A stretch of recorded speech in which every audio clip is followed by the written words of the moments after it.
was marked by mass production and new industries like steel, oil, and electricity. The light bulb, telephone, and internal combustion engine were a few of the major inventions of this era. The third industrial revolution, sometimes known as the digital revolution, occurred in the second half of the 20th century. In just a few decades, we saw the invention of the semiconductor, personal computer, and the internet. So what separates the fourth industrial revolution from the third? Experts say the main difference is that technology is merging more and more with humans' lives, and that technological change is happening faster than ever. Consider this. It took 75 years for 100 million users to adopt the telephone. Instagram signed up 100 million users in just 2 years, while Pokemon Go caught that amount in 1 month. 3D printing is just one example of computer and the internet in the fourth industrial revolution. So what separates the fourth industrial revolution? The industry has gone from a business idea to big business, with 3D printer shipments and new industries like steel, oil, and electricity. The light bulb, telephone, and internal combustion engine were a few of the major inventions of this era. From a 3D printed bone, or use a 3D printed bionic arm. Talk about blurring the line between humans and technology, right? This new era of technology is driving a lot of innovation. You can see in this chart the number of what separates the fourth industrial revolution has gone from the business idea to big business, or AI, with 3D printed up and up since and new industries like organizations are embracing new technologies to make their businesses more efficient, similar to how they embraced the steam engine during the first industrial revolution. But some companies and governments are struggling to keep up with the fast pace of technological change. Research shows innovators, investors, and shareholders benefit the most from innovation. The risk is that the fourth industrial revolution is making inequality, which is already a big issue, even worse. One study found billionaires have driven almost 80% of the 40 main breakthrough innovations over the last 40 years. That's a problem when the richest 1% of households already own nearly half of the world's wealth. Experts warn we are in a winner-takes-all economy, where high-skilled workers are rewarded with high pay and the rest of workers are left out. Studies confirm technologies like AI will eliminate some jobs and create demand for new skills that many workers don't have. Privacy concerns are another issue as the fourth industrial revolution turns every company into a tech company. Industries from food to retail to banking are going digital, and they're collecting a lot more data about their customers along the way. Users are starting to worry that companies know too much about their private digital lives. The World Economic Forum says a majority of leaders don't have confidence their organizations are ready for the changes associated with the fourth industrial revolution. With tech changing fast every day, it's time to catch up. Hey everyone, Elizabeth here in Davos, Switzerland. Be sure to check out our other CNBC Explains videos over here and leave us any other ideas in the comments section. See you later.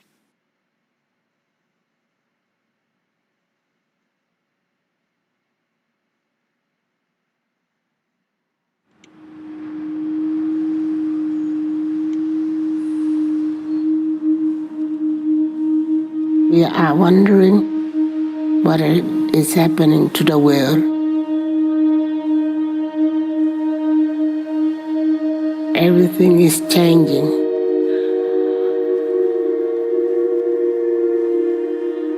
The very idea of human being some sort of natural concept is really going to change. Our bodies will be so high-tech, we won't be able to really distinguish between what's natural and what's artificial. Inside our own heads is the most complex arrangement of matter in the known universe. You might ask yourself, can we get to be superhumans?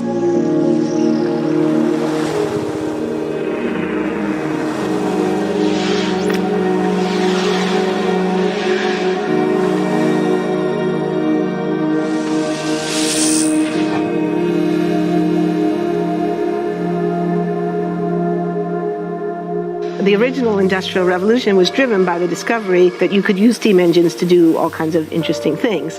But that was followed by additional revolutions for electricity and computers and communications technology. We're now in the early stages of the fourth industrial revolution, which is bringing together digital, physical, and biological systems. One of the features of this fourth industrial revolution is that it doesn't change what we are doing, but it changes us. with the ability to visualize brain activity, for example, through a simple consumer-based EEG device, it gives us access to ourselves in ways that we've never before thought possible. It unlocks the black box that is the brain and enables us to really, truly be able to realize an identity that is aspirational. There's now a scientific foundation for the effects of mindfulness on the brain, on the genome, on biological aging. And when the human mind does know itself, then you get the in ways potential that we've for a never new renaissance before that thought possible. restructures itself in terms of our relationship to life, our relationship to the planet, really, our truly be relationship to able work. to realize an identity that is aspirational. By that I don't There's mean now a capitalism scientific versus foundation communism. for What I'm talking about is a effects shift of in the mindfulness system on the brain, on the along genome, the lines on of the two big biological changes aging. that happened in the 20th century. Keynesianism was a much greater on health and education and the role of government working with business, and then a reaction against that in late century to neoliberalism, where the focus was on free markets, freedom of the individual, and getting governments out of the way. We need to shift to a new system that will allow us to meet the basic needs of every human on the planet, that will live within planetary means, that will be fairer, and that will be focused as its key goal, not on growth per se, but on maximizing human well-being. And history tells us that a values shift is triggered by creation of a new story about how we want to live. I see the circular economy as something which fits very closely with mankind's goal to be innovative and creative and to always progress. We can use asset tracking, we can use IT, we can use 3D printing to enable this different economic model to recover materials, feed them back into the economy, and really to decouple growth from the resource constraints we have. The reason we live in cities is not different today than it was 10,000 years ago. Even if we have got networks connecting us, we still want to have places where we meet in person. So this means the place where we work and the place where we live are much closer to each other, a city where we don't need to have big supply chains in order to produce things, where many things can be sourced locally thanks to 3D printing and robotics. So if we're able to do something to transform cities, to make them more efficient, then the impact can be huge. Think about the prospect of getting rid of plastics. We must not only be inspired or informed by nature, but actually use natural organisms with which to design products and building parts. Only instead of varying material properties, we're varying biological functionality. Design is critical today because it's the first signal of human intention. So the question of adding quality to quantity, it isn't a matter of simply circulating things that are potentially toxic. It's circulating things that are safe and healthy for all generations. So the goal is no longer, I want to be less bad, less monotonous, less unsafe, less unjust. It's really about a diverse, safe, healthy, and just world with clean air, clean water, clean soil, clean energy. Together we are fighting to preserve our fragile climate from irreversible damage and devastation of unthinkable proportions. If we think about the original Industrial Revolution, it was an energy revolution. I like to think of it as a kind of bookending of a period in human history during which we used fossil fuels, and it worked very well for us for a long time. But now we have to bring that to an end. We have energy technologies that can power our civilization: solar, wind, biomass. So then the question is, well, how do we get good integration? We think about the original Industrial Revolution. It was an energy revolution. I like to think of it as a kind of bookending of a period in human history during which we used fossil fuels, and it worked very well for us for a long time. But now we have to bring that to an end. We have energy technologies that power our civilization: solar, wind, biomass.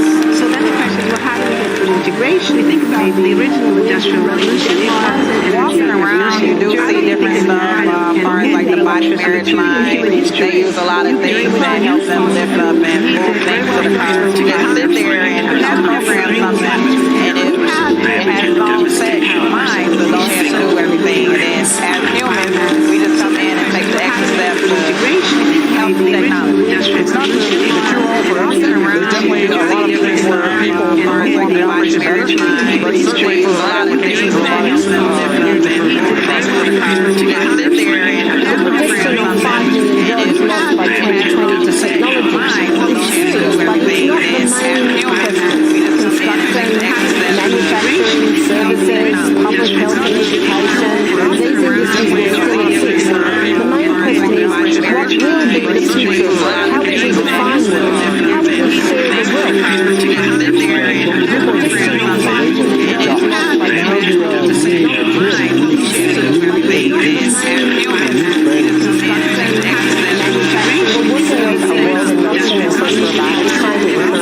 Students from the third grade all the way up through the end of high school. We had students make sailboats, and then we had them race them, and so they could see how quickly they could move. And they immediately went back and started to say, oh, I saw what happened on World War II, this or that. And that was third graders.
We have to create a space that enables people to think freely, to think divergent thoughts, to think creative thoughts. And in a society where people fear having those thoughts, the likelihood of being able to enjoy progress is significantly diminished.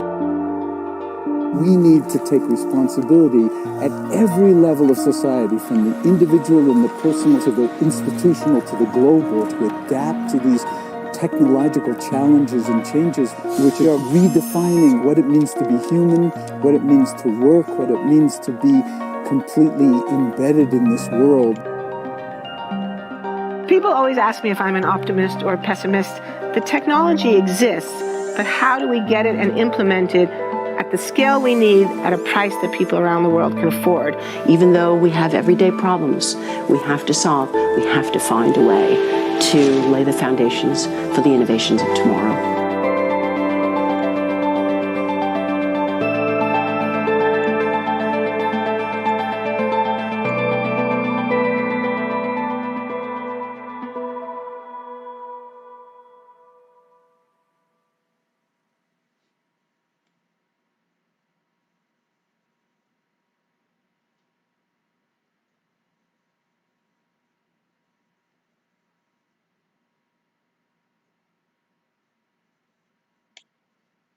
Everyone is talking about the fourth industrial revolution. You hear about it at every business conference you go to these days.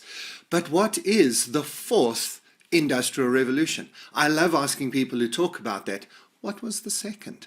If we don't know what the first, second, and third were, then the fourth industrial revolution doesn't make as much sense as it should. So stand by. Here, I think, is the best explanation ever of what the fourth industrial revolution is. Of course, we have to start at the beginning. The first industrial revolution began in 1712 when an Englishman called Thomas Newcomen invented a steam-driven pump that was designed to get water out of the Welsh mines.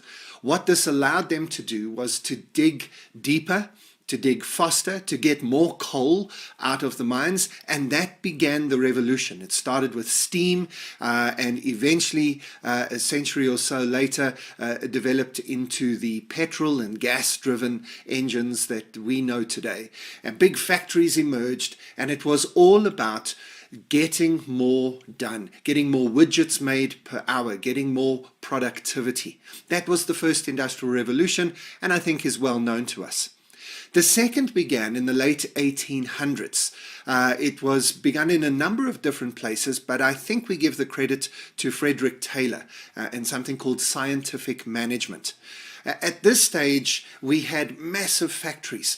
In fact, some of the biggest factories in the United States and across Europe, filled with thousands of people and machines and belching out smoke all day, every day.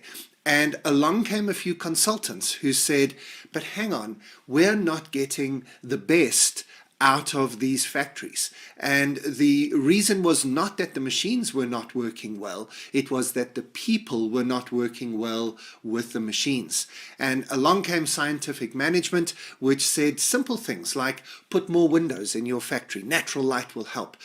Change the way that the work is organized so that people are specialized, so that people work in a better environment. And this will improve productivity. And it did. And probably the pinnacle of success of the second industrial revolution can be seen in Henry Ford's motor companies, especially on his Model T production line. That was that continuous production line. He completely changed the way that factories work. Instead of the people moving to the work that they were supposed to do, the work came to them as the car that you were building came on this moving production line. Instead of people generalizing and being good at 3 or 4 different things, you might have had to make something for the car in the past, and so you would have something over here and something over here and something over here, and you'd put them all together and then build this little thing. That's generalization. Ford realized specialization was the way to go. And so as the car came past you, you screwed in one screw or you tightened one bolt, and you did it and you had 30 seconds to go, and then the car moved on and you did the next one, exactly the same thing. Turn the bolt 3.5 times, step back, move on, turn the bolt 3.5 times, etc. This was the second industrial revolution. By the time Ford had perfected this in the 1920s, he was producing one car every 32 seconds. Can you believe that? 100 years ago. Now, the next sentence or two is important, and I need you to remember it, because what the second industrial revolution was to the first, the fourth is going to be to the third. The second industrial revolution was not a revolution that brought new technologies, that brought new machines into the workplace. The second industrial revolution realized that the machines that we had invented in the first industrial revolution were not just able to make us do more things cheaper, better, faster. They actually allowed us to change the way we do things. They allowed us to change the world of work, to change the way that we lived and worked. And that was the revolution. That was the second industrial revolution. Now, the third industrial revolution began in the 1950s, but gathered steam in the 1960s. It is, of course, the computing, digital, microprocessing revolution that has brought the digital world to us.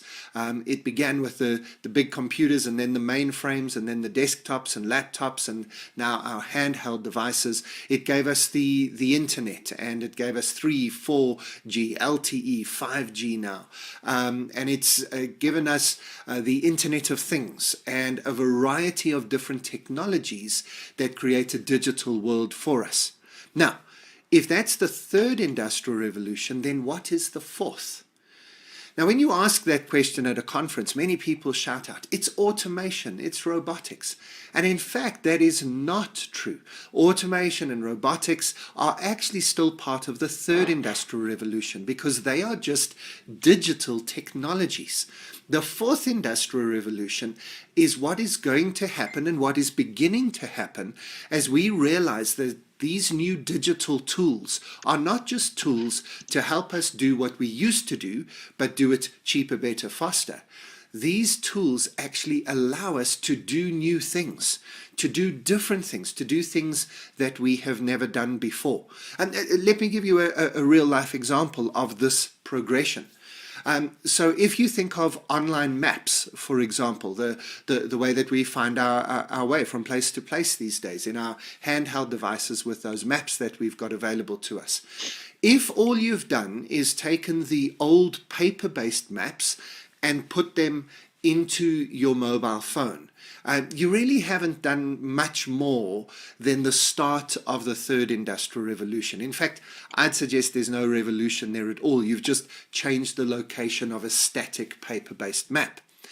When you begin to put instructions into that device, so turn left at the next stop sign, go straight for 400 meters and then take the off-ramp. When you begin to add instructions into that, you're starting to get into the power of the third industrial revolution. That's the power of digitization and automation and technology. The fourth industrial revolution is when we do things we haven't been able to do before, and that's Waze. The traffic app Waze, which has now been bought by Google and incorporated into their maps, doesn't just look at the directions you should take, it also looks at all the other cars around you. It looks at all of the traffic. It looks at the conditions. It knows whether an accident has taken place. It even incorporates the weather in some circumstances to tell you that maybe the way that you wanted to go to your destination yesterday is not the best way to go today because circumstances have changed. It's real time. It's dynamic. And more importantly, it creates a network of all the Waze users. This is what's going to happen to driverless cars in the future. They're not just going to be compulsory. They're going to be, they're not just going to be legal. They're going to actually be compulsory because we are going to want every car to be able to speak to every other car and to come up with a dynamic, in the moment, real-time traffic pattern. And that is the fourth industrial revolution. It's not new technologies, it's the application of digital technologies to our world that gives us the opportunity to change the way that we live and work. So when next you go to a conference, when your boss next talks about the fourth industrial revolution, the next time you get a memo from the senior executive team saying the fourth industrial revolution is important, you need to push back and ask them, what's the second? Because the second industrial revolution gives us a hint as to what we should do now. It isn't simply about doing what we've always been doing, but cheaper, better, faster.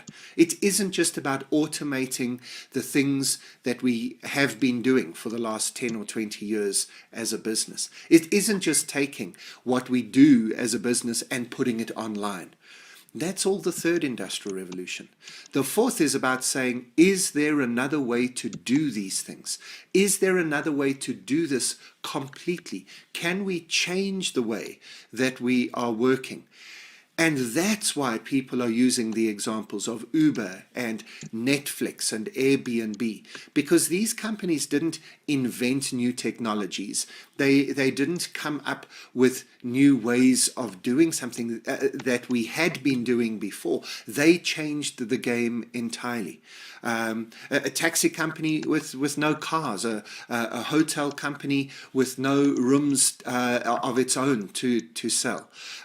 These were were changes to the rules of the game. That's why those examples are important, but those examples are just the very beginning, just the tip of the iceberg of what's about to happen in the 2020s with the coming of the fourth industrial revolution.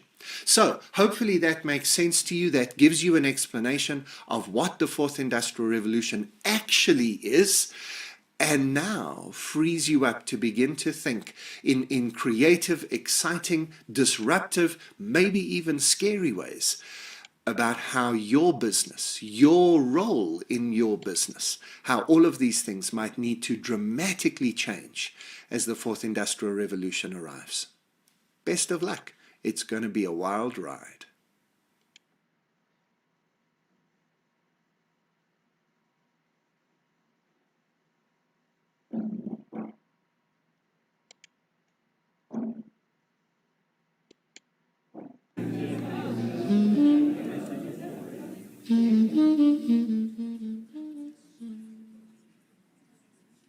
Ladies and gentlemen, if you could find your seats, please.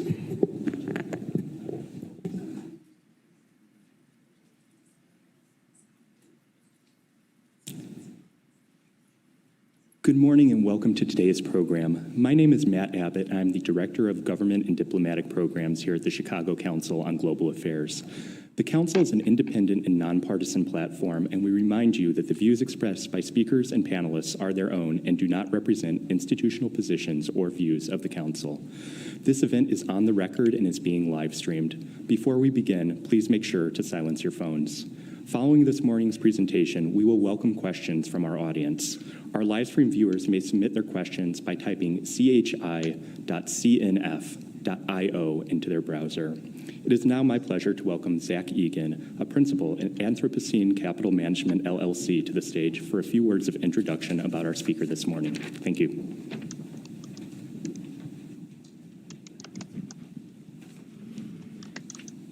Morning and welcome. Good turnout for a Monday morning. As Matt indicated, my name is Zach Egan, and as manager of an international equity strategy invested in companies whose products and services address key social and environmental problems, I follow many of the same themes that interest our speaker this morning, and therefore I'm very excited to be here. Klaus Schwab has argued in recent books that the fourth industrial revolution is upon us. This is an era in which new technologies enabled by digitalization are driving profound social, political, and economic transformations. And today we're lucky to hear him elaborate on the characteristics of this revolution as he sees it, and on how individuals and policymakers might best respond. Many of us are likely familiar with Klaus Schwab as founder and executive chairman of the World Economic Forum, which was launched in Davos in 1971. Our speaker also established in 2004 the Forum of Young Global Leaders and later created the Global Shapers Community. Our speaker also established previously he organized the Schwab Foundation for Social Entrepreneurship, which seeks to identify, recognize, and disseminate globally initiatives in social entrepreneurship that have the potential to improve people's lives. He holds PhDs from the University of Freiburg and the Swiss Federal Institute of Technology, as well as an MA from the Kennedy School of Government at Harvard. Please join me in welcoming Klaus Schwab. Thank you very much. Good morning. I'm very impressed to see such a strong audience on a Monday morning. So one reason certainly more to come more often to Chicago, such a beautiful city. Let me first congratulate the Chicago Council on Global Affairs, because we share many, Ambassador Daldo, we share many commonalities, and I think we are kind of new mechanism which we need in the 21st century to address global issues. The World Economic Forum, and if you allow me, I will spend some time to introduce the World Economic Forum, particularly since in some way we are sister organizations. And then, as announced, I will talk more about the fourth industrial revolution, and I will also say some words about what we call now globalization 4.0. Now, the World Economic Forum is based on the deep belief that the big issues and challenges in the world of today cannot be solved by governments alone, by business alone, by civil society alone. We need common efforts. We need collaboration. But when we talk about a stakeholder approach to address those issues, we speak not only about the three stakeholders, governments, international organizations as the first category, business as the second category, and civil society. I think we have also to engage the young generation, because the medium age is 27 in our world, and the world is so fast changing. So we have to integrate the knowledge, the expectations, the beliefs of the young generation into today's global decision-making processes. And this is the reason why the World Economic Forum has created, in addition to all its other communities, the community of young global leaders, leaders between 30 and 40 years old. And we have created what we call the Global Shapers community. This is a community of potential leaders. Some are already leaders, between 20 and 30 years old. And we have such a community today in over 400 cities in the world. And I'm very proud that we have one here in Chicago, which, by the way, is very active. And I would like to welcome particularly the Global Shapers here. Please raise your hands so that you are recognized. Excellent. In addition, we feel when we talk about the world of tomorrow and when we shape, as we say in the forum, the world of tomorrow, through multi-stakeholder dialogue, we have to integrate in a world which is so much dominated by fake news. We have to integrate the voice of the truth, which means academia, science, and I'm also proud that the World Economic Forum has a relationship with the University of Chicago. Actually, we have a community of 30 universities around the world working very closely with us and being engaged into our different activities.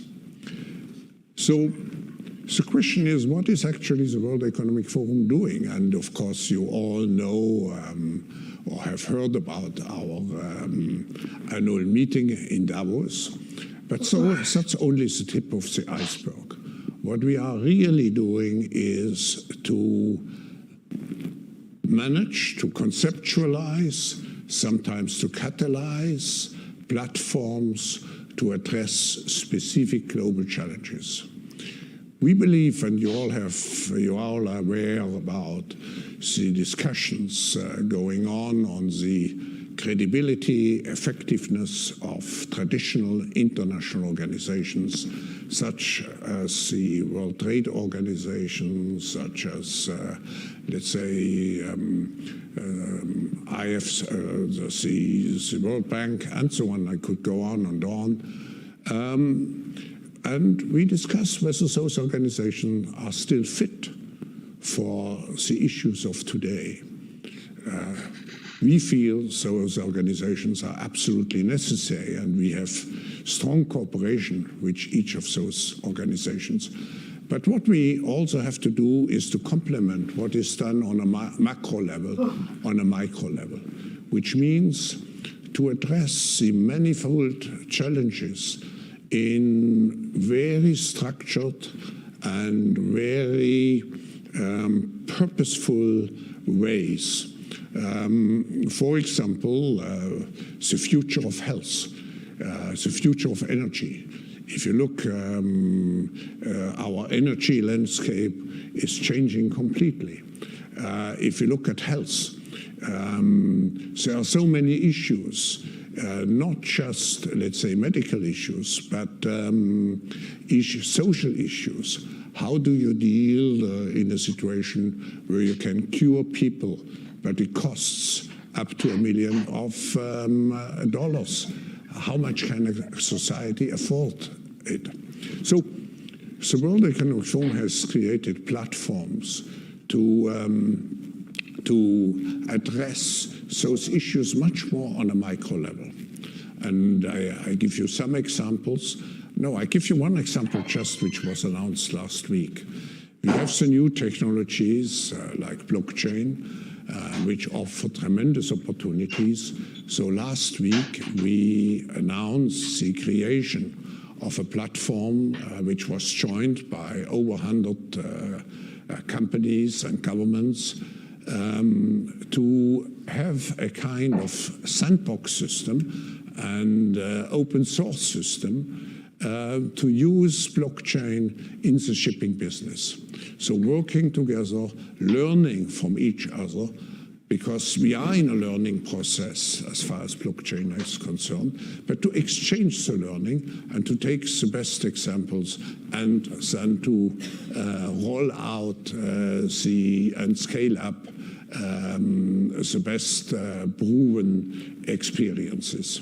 So that's the World Economic Forum's role, to create such platforms, and we hope that in the future, particularly as we discussed in the area of cities and in the area of food security, we can work much closer together.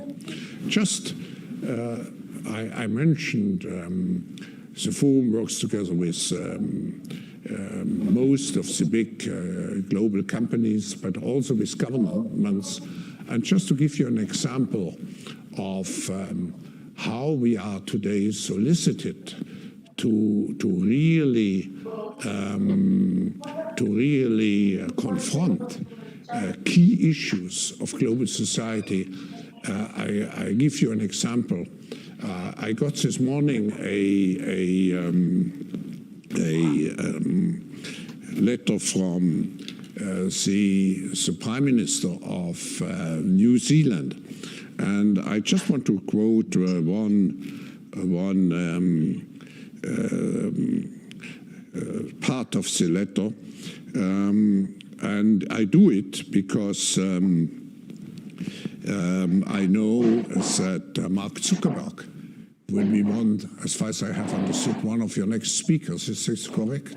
Or has been, you would like to. We would like. So I'm wrong, but Prime Minister Ardern writes, surveillance and damage done by the Christchurch attacks was compounded by the attackers filming and disseminating them live on social media, messaging services and internet platforms. A collective goal for the international community must therefore be to prevent the use of internet to propagate terrorist and violent extremism online without compromising fundamental freedoms.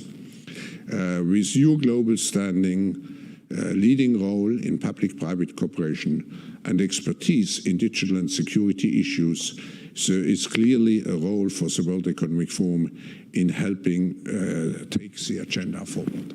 So this is exactly how we would react to take up such crucial issues which we are confronting in the world of today. Maybe we come back to the World Economic Forum in our dialogue. Let me just say some words about the fourth industrial revolution and globalization 4.0. I wrote a book and conceptualized the idea. I was probably the first to use this name or this definition, Fourth Industrial Revolution, as being a transforming concept, not only for businesses, but also for the economy, for politics, and for society. And of course, many people ask me, why do you speak about the Fourth Industrial Revolution? It's very easy to explain. Of course, the First Industrial Revolution we are all familiar with. It was the invention of the steam engine, which actually helped to enlarge our physical power. And then we had the second industrial revolution, which mainly happened here in this country, very much also here in this region, which allowed mass production. And then we had the third industrial revolution with the starting of the computer age and the digital era. And now the fourth industrial revolution is not just a prolongation of this digitalization, it's much more. It's a combination of technologies. It's not just the digital technology. Just think of genetics, think of brain research, and so on. And the power of the fourth industrial revolution comes from the combination of all those technologies.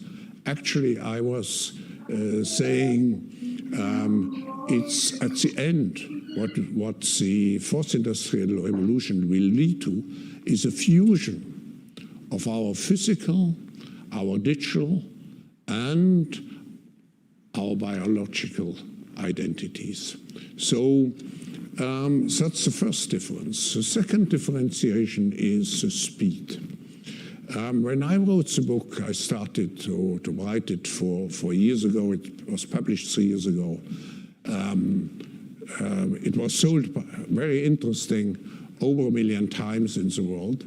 And what is interesting is that 800,000 copies, more than 800,000 copies of those 2 million were sold in 3 countries alone: China, Japan, and South Korea. You may be interested, who was the biggest buyer with 16,000 copies at the same time? It was the Korean military. Because the fourth industrial revolution will have a major impact also on warfare. So, when I wrote this book, I looked at all the different technologies, and then some of the reaction was, oh, that's science fiction, that's tomorrow. Now, if I look back in 3 years, how much the world has changed. And blockchain, I remember in Davos at our annual meeting 2 years ago, 2.5 years ago, I organized a breakfast for financial ministers of finance, and the head of central banks. And practically, some experts had to explain what blockchain is. And today, you do not have a central bank which has not, let's say, a big research unit in this area. Bitcoins and so on have become a reality of our lives. Also, 3 years ago, people would tell me, self-driving cars, that's something for the beginning of the 20s. Today, even in a small Swiss mountain place, we have now a bus which, on an experimental way, is self-driving. So those technologies come with a tremendous speed. And one of the problems we have in the world is that we are not sufficiently prepared to cope with the speed of change. And I think this is at the origin also of certain political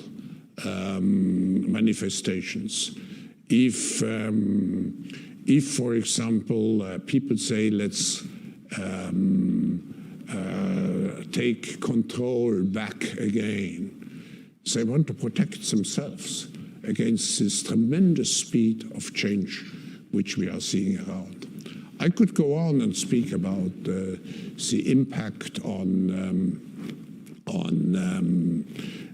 jobs, on education, and so on. The World Economic Forum has published a report where we say we should not talk only about the people who actually will lose their jobs or could lose their jobs, and we are optimistic in the long term. The problem will be to manage the short term, because with the speed of the fourth industrial revolution, contrary to the past, to the previous three revolutions, probably jobs will be faster destroyed compared to new ones being created. And here, if we look, let's say, at other implications of the fourth industrial revolution, I just would like to mention the impact this revolution has on us. It's changing not only, like the first three, what we are doing, it's changing us. We are creating algorithm, but algorithm may change us and our behavior. And we haven't really thought through what it means. But this again amplifies the fear of people who feel losing control, and then of course try to find protection in believing in more, let's say, populist approaches. Now let me say some words, and we can elaborate later in the discussion on the impact of the fourth industrial revolution. Let me say some words about globalization 4.0. The World Economic Forum is very often accused, or if I may use this word, as being, let's say, the Mecca of globalists, and that Davos has played a big role in creating this globalist philosophy, which is resented by quite a number of people. Actually, globalization, even if some people speak about the need for deglobalization or the possibility of deglobalization, but we feel the world will be more globalized in the future and not globalized. Because again, if you take the fourth industrial revolution, we will become even more interdependent and more interrelated than ever before. Because in a digital world, you do not have boundaries, or you have maybe official boundaries, as some countries try to establish. But the trend is much more into the direction of more globalization. So the question is not globalization, yes or not. The question is what type of globalization. And we need a different type of globalization. And the World Economic Forum has always fought for creating what we call a responsible globalization. So we need a globalization which is more sustainable. I foresee that we will have to confront a completely new activism, which we see now already with the students' movement, what you see even in Geneva. We have now on Fridays and Saturdays a lot of children going on the street. We had invited, by the way, Greta to come, you know, this famous Swedish girl, to come to Davos. I think this will determine very much the discussion between the old and the young generation. I think there's now a feeling developing where the young people feel our elders solve issues on our back. And we have a very short time to take action. And I think there will be tremendous pressure from the young generation in the future to address those issues. We at the World Economic Forum, we are very much involved by giving the young people a voice, by working together with the UN on the preparation. We feel there are three key targets as far as making the world environmentally more responsible. First, of course, is the reduction of CO2 emissions. But the second issue, maybe even more important, is maintaining biodiversity. And together with some other organizations, we are involved in a project which is called 30 by 2030, which means to make 30% of oceans and 30% of terrestrial landscapes again free from human intervention. And the third issue, of course, is the issues of plastic. I'm very happy that last Saturday in our home city in Geneva, an international conference concluded that at least there should be an interdiction to export non-recyclable plastics in the future. You know, we created a famous saying. We did some research by looking at the weight. Of course, we had to make some assumptions of fish swimming in the ocean. And then looking at how much plastics is pumped into the oceans. And we predicted that in the year 2030, there will be more plastics in the oceans than fish. And the consequences of this situation on our food security will be enormous. Now, globalization 4.0 has to be different. It has to be more sustainable, but it has to be also more inclusive.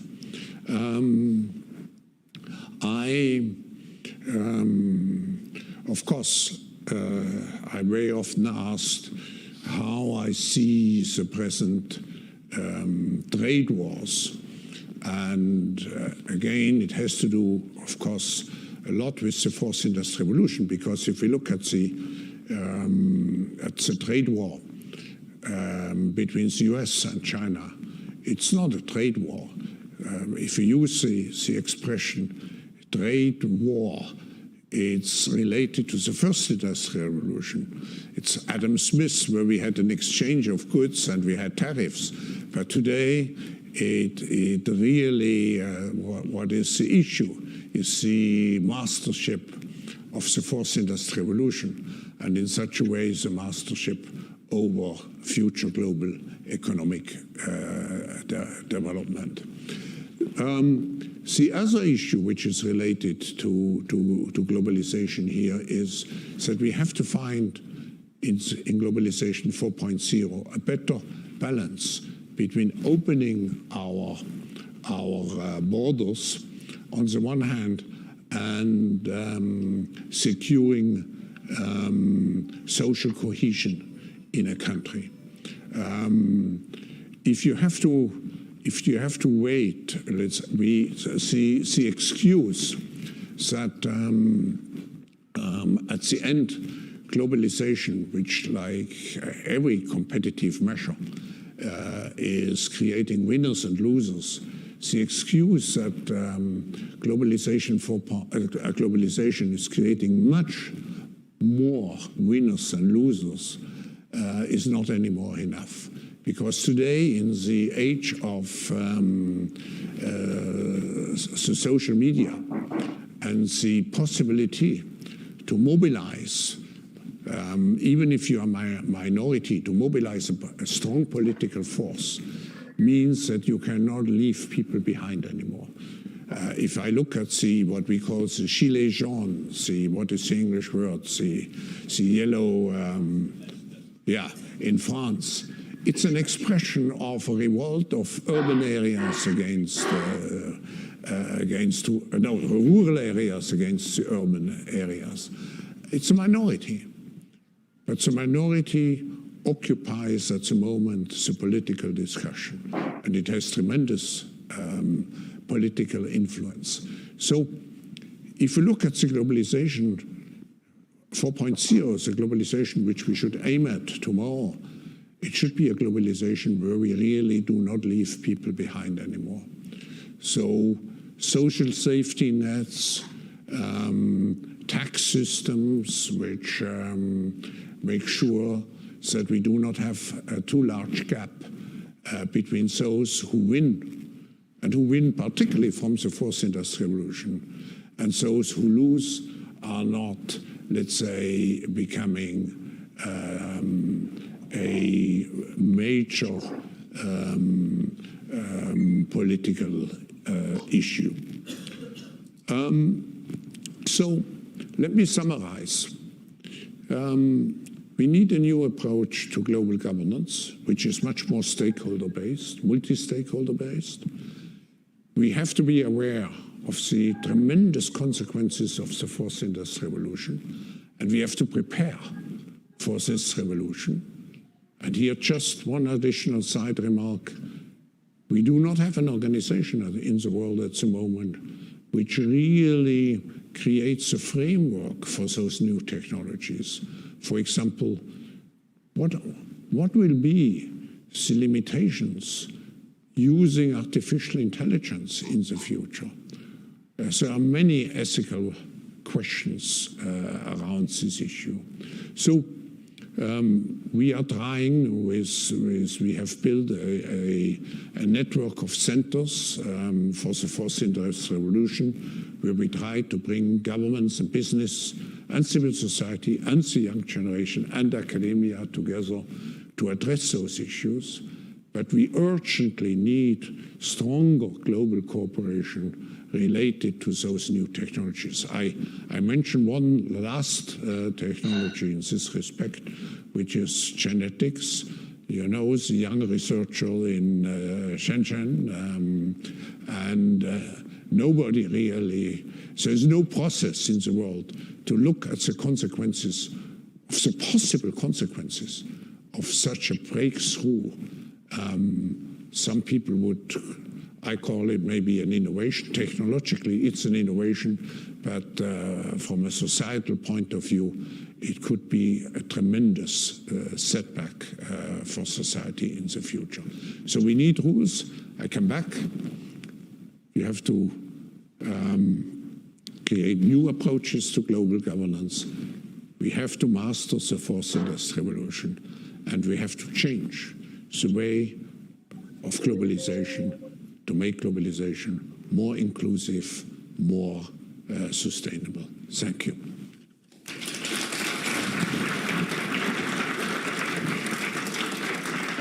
Thank you very much, Professor Schwab. We now have some time for questions from the audience.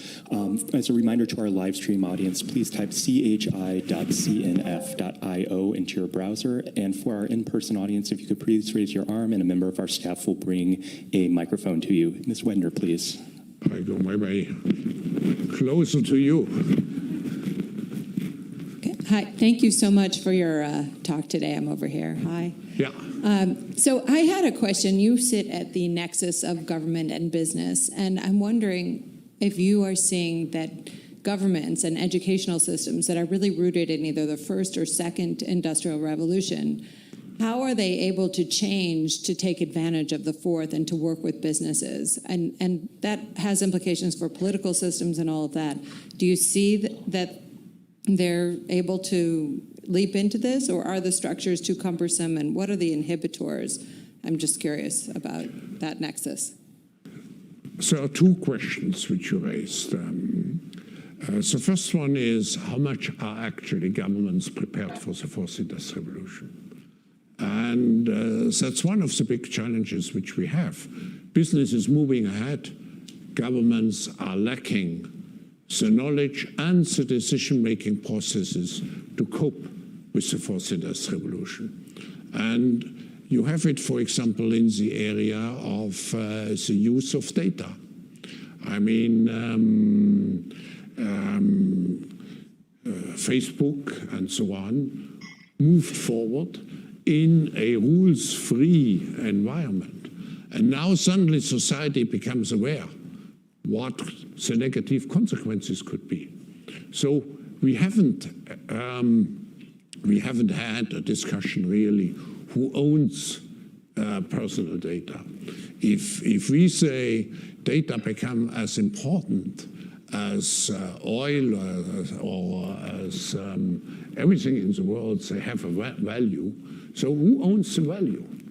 Is it correct that Facebook and so on, I'm not giving a judgment, but someone has to look into this issue.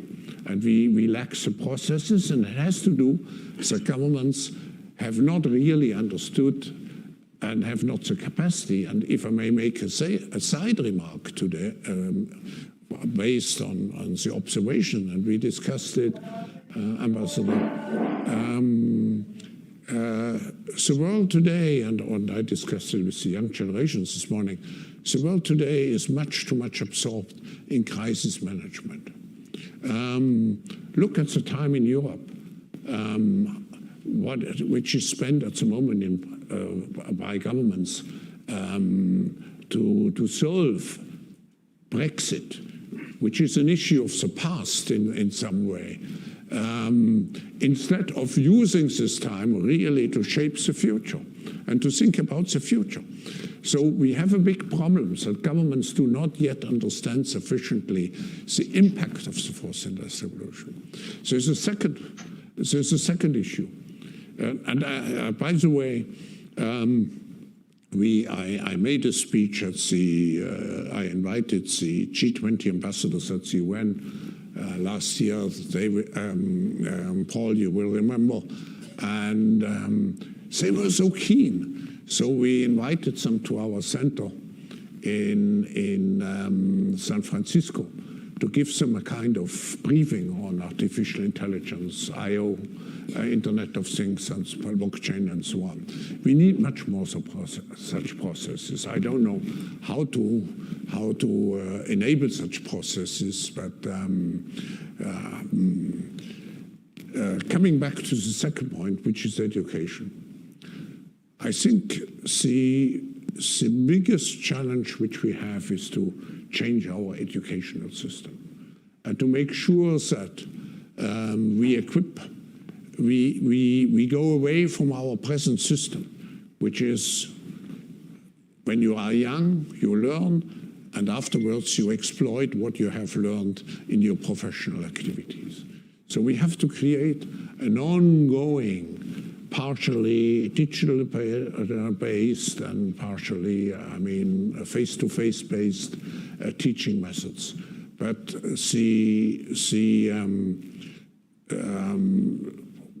I don't know how it is here, but even if I take Switzerland, one of the biggest challenges you have are the teachers.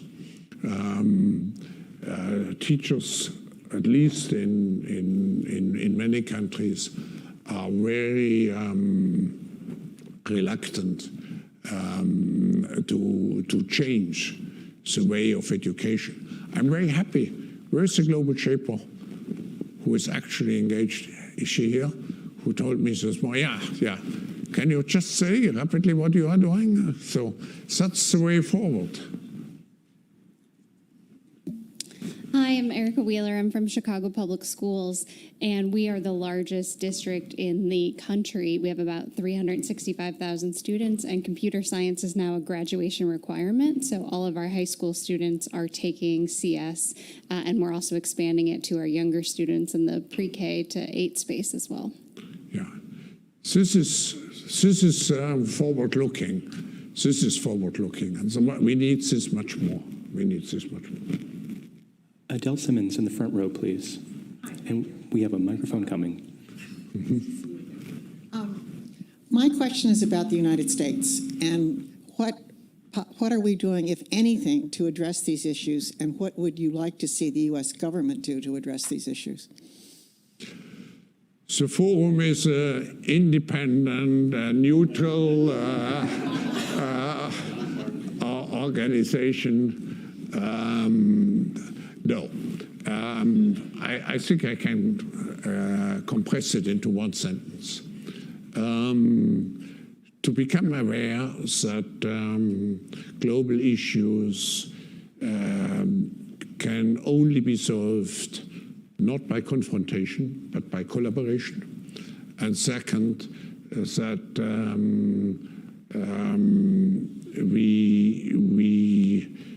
we should really address, and I come back, we should really address the fundamental long-term issues into the discussion of the short-term conflicts.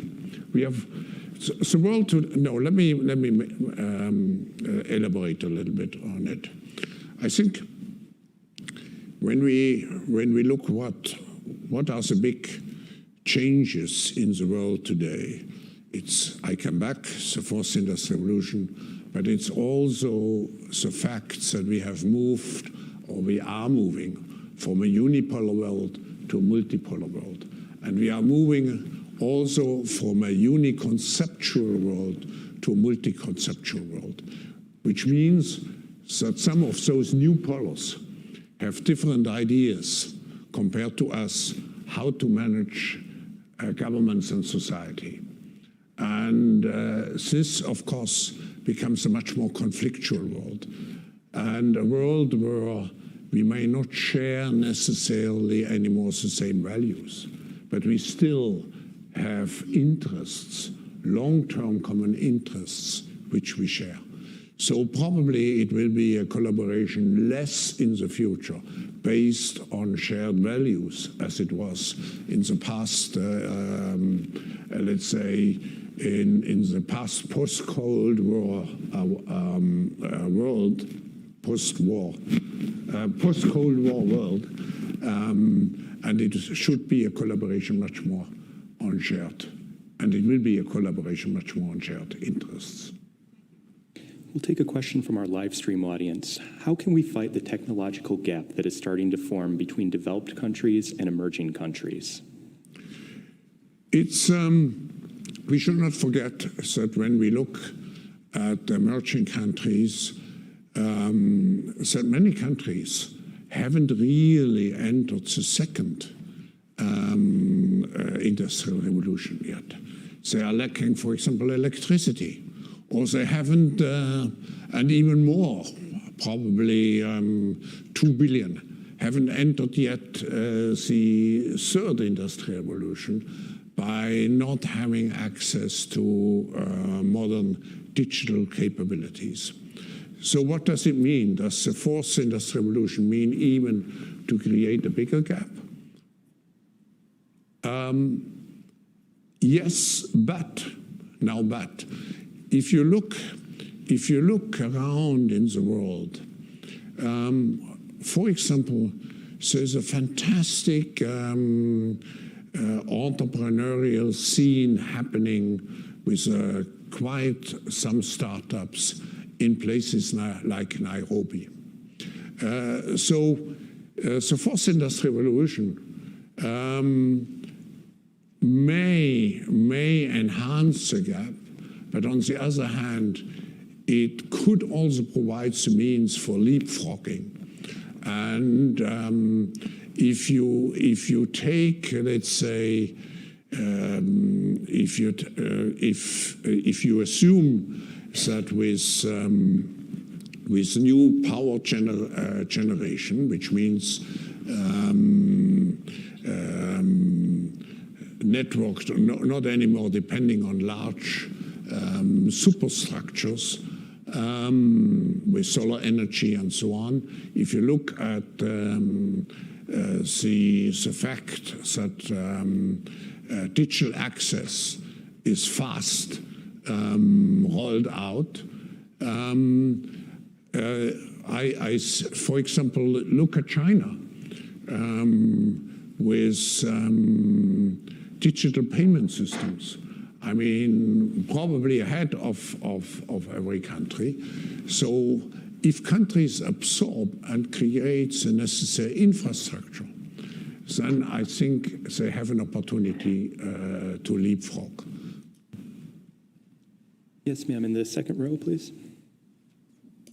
Hi, good morning. My name is Anna Bethune. I'm a Chicago shaper, and I started out in the Kingston hub.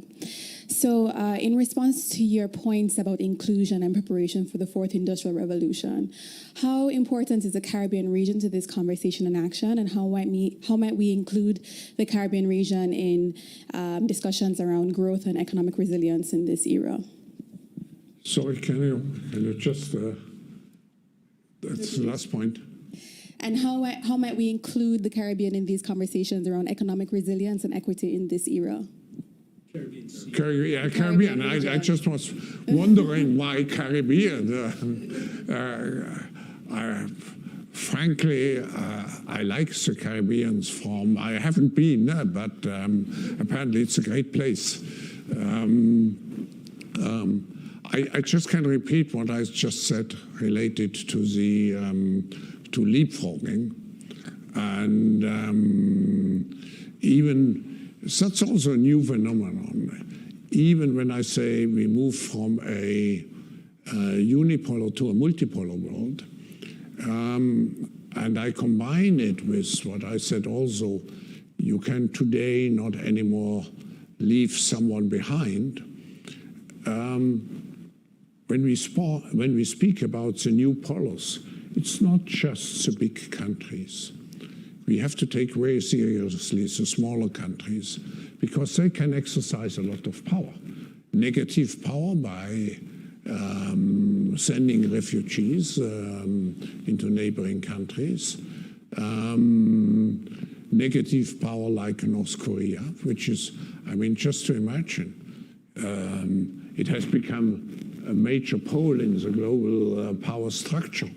And it has something, if I'm not mistaken, not even 30 million inhabitants. So this is a change of the world, where also small units can exercise exceeding power. Sorry that I do not, but I frankly do not know the Caribbeans. I should spend sometimes a month. Yeah. My wife would be very happy if we do it. Yeah. Yes, Stephen Bridges, please. Thank you, Professor.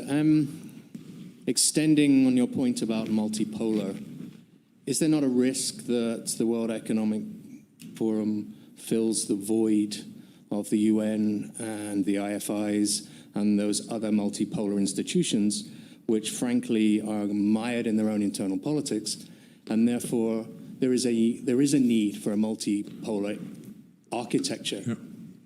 What's the risk for you, as you said, independent, bringing the tripartite together? What's the risk that the WEF becomes the new UN? And if it does, how do you mitigate against your ability to have discussions like this? That's certainly not our intention. And I think it's very important for an organization like ours, which depends not on formal mechanism, ties and treaties and so on, but which depends on trust, to be seen as a serving organization.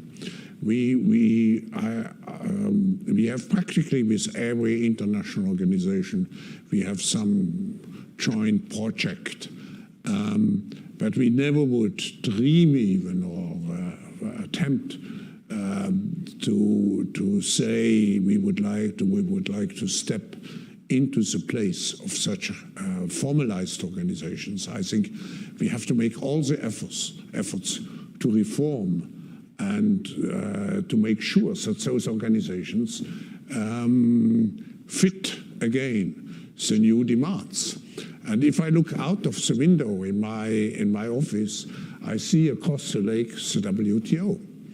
Now, if you look at the WTO, it's still an organization which is mainly based on, let's say, the philosophy of the first industrial revolutions. It's exchange of goods. How do you deal with barriers? How do you deal with non-tariff barriers? But today, we in the forum, we like the word, we like to approach everything as a system. And today, it's not just trade. It's a system of economic interrelations between countries, among countries. So you do not have only the exchange of goods. You have e-trade today, you have antitrust policy, you have fiscal policies, you have the role of state-owned companies, and I could go on. You have monetary policies and so on.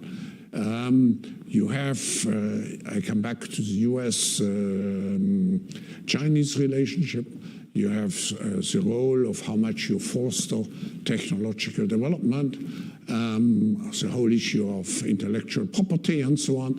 So it has to be a very economic interaction among countries has become a very complex issue. And we have to help the WTO to understand.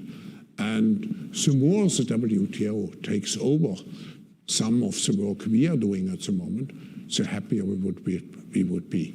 It's actually our role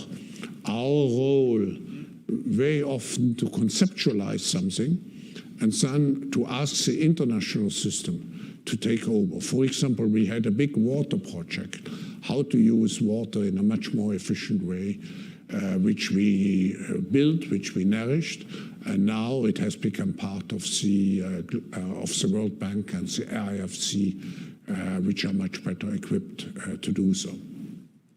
We have time for one final question, and we'll go to our live stream audience. What is your vision of what the world will look like in 10 years? Sorry? What is your vision of what the world will look like in 10 years? I would say I'm an optimist. If I look back when I created the World Economic Forum, I had written a book on where I conceptualized this notion of the stakeholder concept, which means that business should not only serve shareholders, but all those who have a stake in the company. And it was in '71. And then I created a platform, which was the World Economic Forum as a not-for-profit foundation, and it became now, we have the same status as the Olympic Committee or the International Red Cross. It became an officially recognized international organization for public-private cooperation. When I look back to '71, the world has tremendously progressed.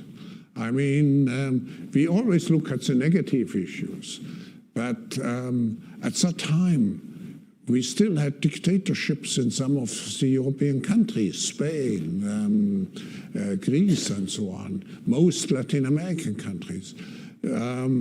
So we have more democracies. Maybe some are not perfectly functioning, but we have more democracies than ever before.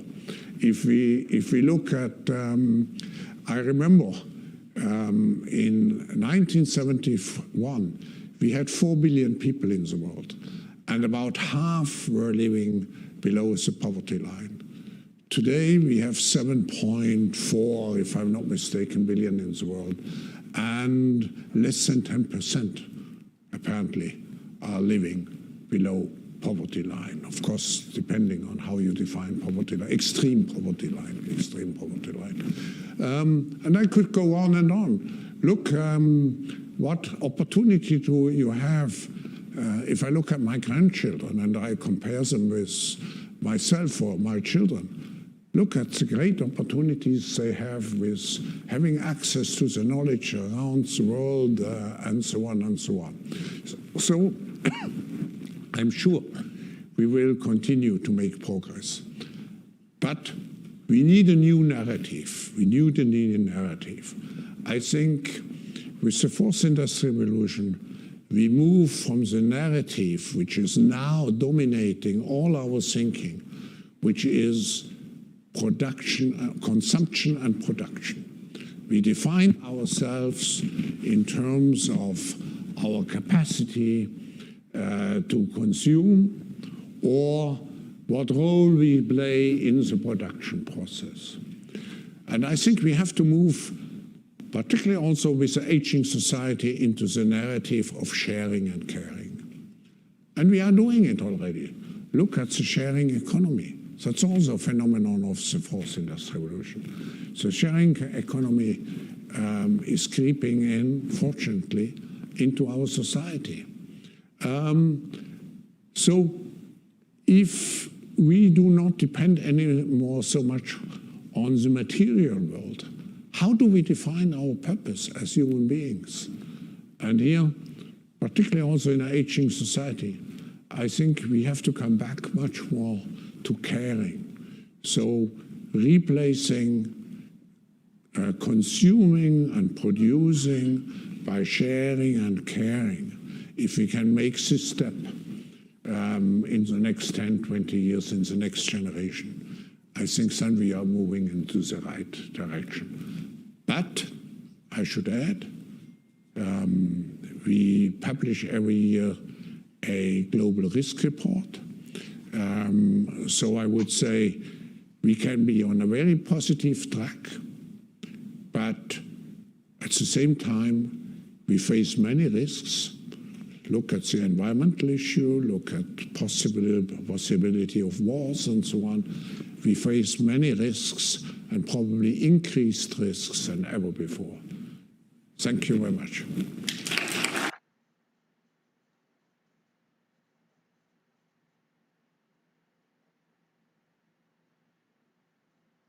Terrific lineup for you today to talk about corporate leadership. Let me first introduce your panelists. I think you probably are very familiar with many of them. I just also have to mention that we will open the session up for questions about 20 minutes before the end. So do prepare them, and when you do ask a question, please share with us who you are and who you work for. So, Bill McDermott, here you are. Do you want to say a word about yourself, Bill? I'm the CEO of SAP and very honored to be with my friends and colleagues on this panel. Thank you for having me. Hiroki Nakanishi. Mr. Nakanishi, would you like to tell the My name audience is who you are? Hiroki Nakanishi, the executive chairman of the Hitachi Limited, and simultaneously I am the chairman of the Keidangans of the Business Federations of Japan. Welcome. Ginny Rometty. Yes, I am the chairman and CEO of IBM, and like Bill, I feel like these are my friends for over decades here, so good to be together. Great, so do interrupt each other. Yes. It'll be much more fun. And David Taylor. I'm chairman and CEO of Procter & Gamble. Pleasure to be here, and this topic is a very active one right now for all of us. So we have a broad remit. We're going to be discussing leadership in a climate of growing societal concerns that ranges from data privacy to environmental degradation to market concentration and endemic corruption. The question we will try to answer is how can business leaders best serve the interests of all their stakeholders while navigating a rapidly changing technological and political landscape?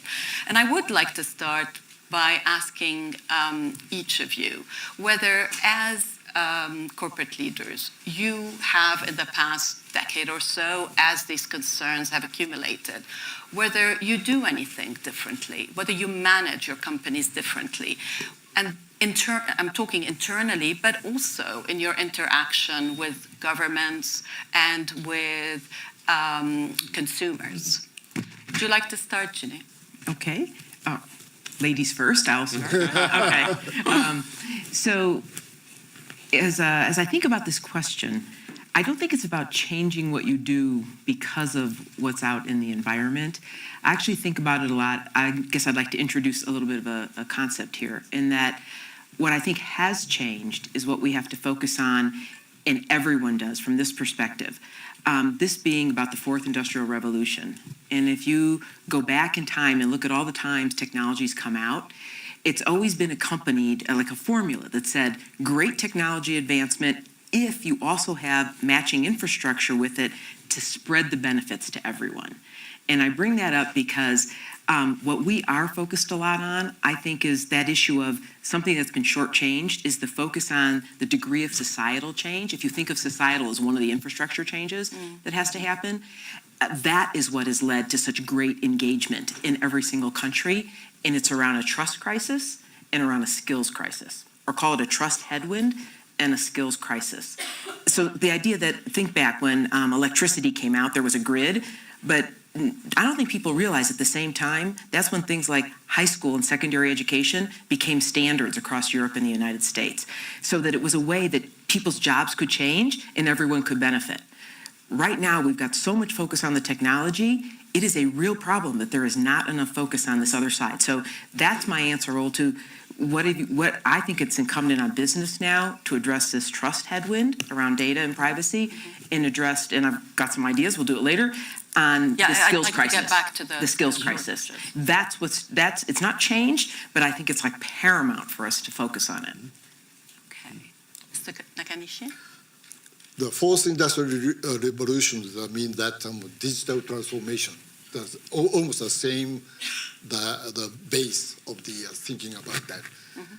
Such a digital transformations forced us to making some of the enterprise value change completely. The very much the product-oriented approach should be changed to more customer, social oriented, more human-oriented approach. In this case, it's really the very dynamic communications among the public sector, private sector, how to reorganize of the final target or final goals. Those approach is really the very important mission of the corporate leader. Okay.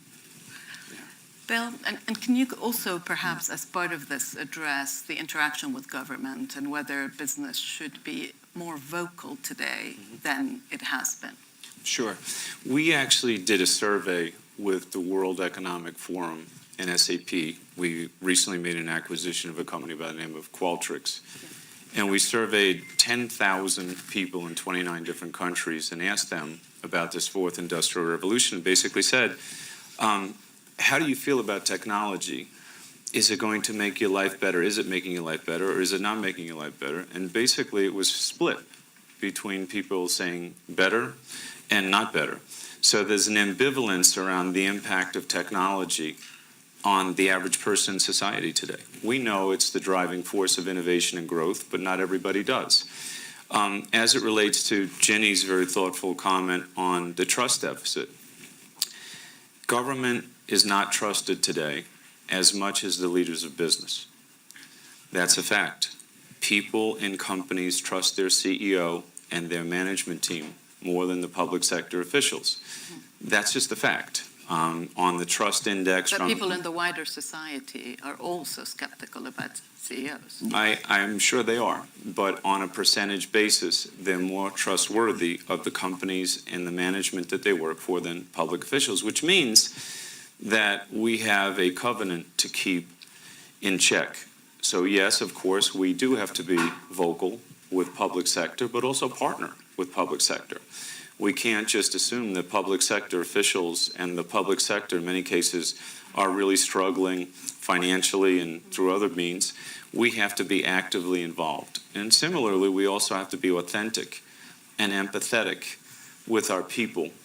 And I believe that anything worth communicating is almost always under-communicated. So this is the era where you need to take information, you need to take the experiences and how people are really feeling, and you need to over-communicate everything, whether that's the government or your own employees. So active CEOs, active management, critical. David, you have a particular challenge, I think, here, and that is the sort of the new consumer, the millennial consumer. Yes, I'd say first to the original question, I think it is changing and continuing to change at an accelerating rate. I think in the past, the investment community as well as the broad stakeholder group expected companies to deliver good earnings. I think today each company's got to decide who their stakeholders, beyond just shareholders. And I'd say in the past, I think it was much more focused on shareholders. And I think most CEOs today pay a lot of attention to a much broader group of stakeholders, which I think is great and needed. Beyond that, I think consumers and the broader group of stakeholders not only wants to know what the CEO thinks, but also how our brands come forward. Brands have to have a point of view, much more today than in the past. Performance alone would build a brand in the past, especially with millennials, but true under the broader audience. If a brand doesn't have a point of view and if the behavior is not consistent with the values that the company espouses, then you have a real issue. And I think it's elevating companies, one, being clear on what their purpose and values are, but it's also elevating the authenticity of what companies have to do when they communicate with various stakeholders, which I think is also very good. But I think there's a very high bar now, and it's going up with the broader group of stakeholders, not just shareholders. Well, we've had a... I just wanted to pick up on something that David just said there, because when you think of all the stakeholders, back to this point about, Bill, the survey that you did, with the new technologies that are out there, I think there is a huge inclusion problem, meaning there's a large part of society does not feel that this is going to be good for their future. Forget about whether it is or it isn't or what we believe, and that therefore they feel very disenfranchised. And so to your question about how do you work with government cannot solve that problem alone. I think those of us that build it or benefit from the technologies, we have a really serious duty about this, and because these technologies are moving faster in time than their skills are going to change. So it's causing this skills crisis, and it's going to mean for them to participate broadly, society to participate, if it's the U.S., not just two coasts, right? And it's what led to Brexit. It's what led to all of this, that you've got to make it inclusive, which means you have to believe in some different things, I believe, to go forward now. So when it comes to education and skills, why government can't solve it alone, if I could jump to that, is that, as an example, I think businesses, we have to believe that I'll hire for skills, not just for their degrees or their diplomas, because otherwise we'll never bridge this gap. I mean, all of us are full of companies of university degrees, PhDs. You've got to make room for everyone in society in these jobs. And so one is you have to have a new paradigm. You'd have to have new pathways that don't all include college education or tertiary education like that. And you're going to have a respect for that job, meaning not blue collar, white collar. I called it new collar.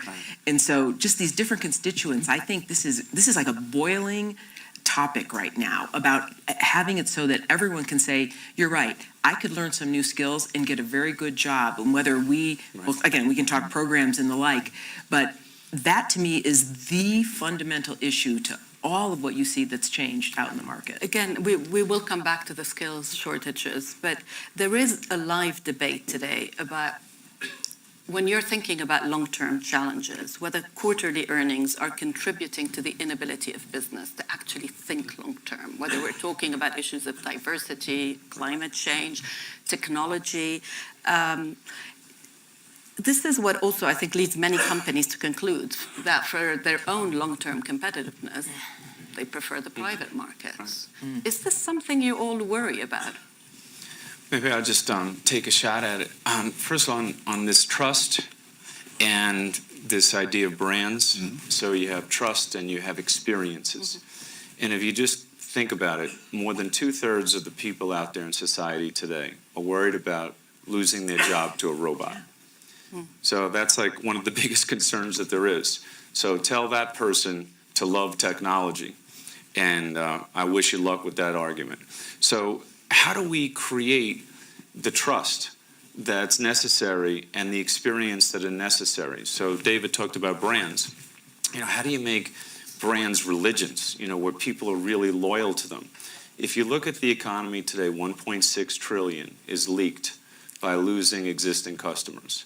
Any single person in this room, if they improve their retention rate by 5%, they'd improve their profits by 95%. So I think what we have to do is acknowledge that technology can be a force for value creation.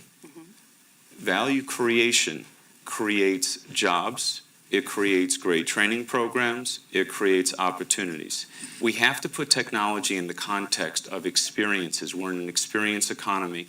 People can relate to that. Now, getting back to the earnings scenario, I think most of us, do annual guidance, and then every quarter, everybody wants to see if you're on the right track toward achieving your annual guidance. I think an annual guidance and perhaps even updating it in a less frequent way would encourage companies to be a little bit more strategic. So there is a value to having earnings and having the process around earnings and the driving force, but maybe it is too much to actually do it on a quarterly basis. Maybe we could do it on a semi-annual basis. Maybe less frequency would actually allow people to be more strategic and not focus on every bump in the road on their way to the finish line. Does anyone disagree? Yeah. In order to making some kind of the sharing of the value among the various and private sectors, and also involving of some public sectors, that's a kind of the way. So the reporting period is not so important one. How to share of the common goal of all of the stakeholders. That's our recent, the very important target for sustainable development goals. Those kind of the direction is very important to share it. Yes. No, I definitely agree with you, Nakanishi-san.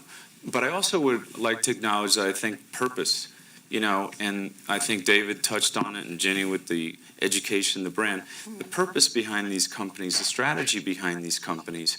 I mean, you lay that out there, and those are usually 3- and 5-year parameters. An annual guidance and updating that semi-annually wouldn't be a bad way to come to a compromise. I think what you're getting at is, are companies too tactical in the short term to protect the covenant of long-term thinking and value creation? Especially given the type of issues that we have to deal with today.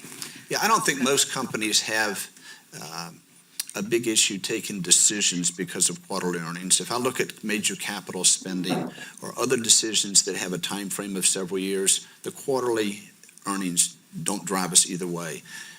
I do believe that the annual guidance does provide a framework, and it gives you a platform to talk about your strategy and how you plan to create value for your shareholders and the broader group of stakeholders. And that platform can be and should be the broader group of stakeholders that matter to your company. And then at times, certainly, there's a lot of press about quarterly earnings driving companies to do things that are inconsistent with long-term value creation. And I think for many of our companies, we give guidance once a year. And for many of us, we choose to only be on the call once a year and have our CFO cover each quarterly call unless there's something exceptional, which I think is for us at least, works very well. Because then there's not an overemphasis on the quarter, but yet you update. If it became, everybody decided to do semi-annual, fine.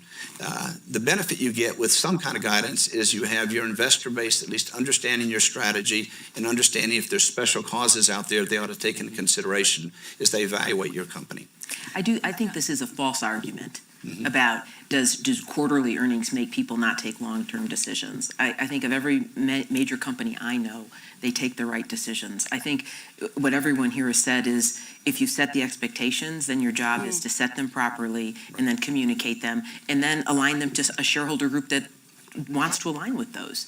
And I think to your point earlier, Nakanishi-san, there are, whether it's climate, all different areas now that are important to different shareholder groups, right? So actually, in some ways, more than ever, if you're clear about your long-term goals, there are special shareholder groups that are very interested in that. Yes.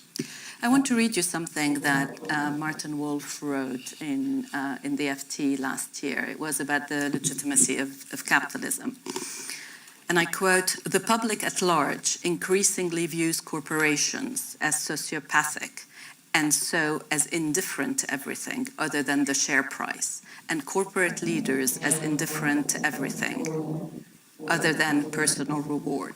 The corporation," he said, "is also corroding corruption." Is it? What's your reaction? Completely disagree. Completely disagree. And in fact, I think most of our companies have purposes that go beyond just delivering quarterly earnings. We do believe, and I think that's true of the companies that are here, believe that their companies can be a force for good and a force for growth, both. And frankly, the platforms we have touch so many consumers. P&G touches 5 billion consumers a year. We have the chance to both improve lives with the quality of our products, but also in the way we communicate the benefits, we can communicate important societal messages.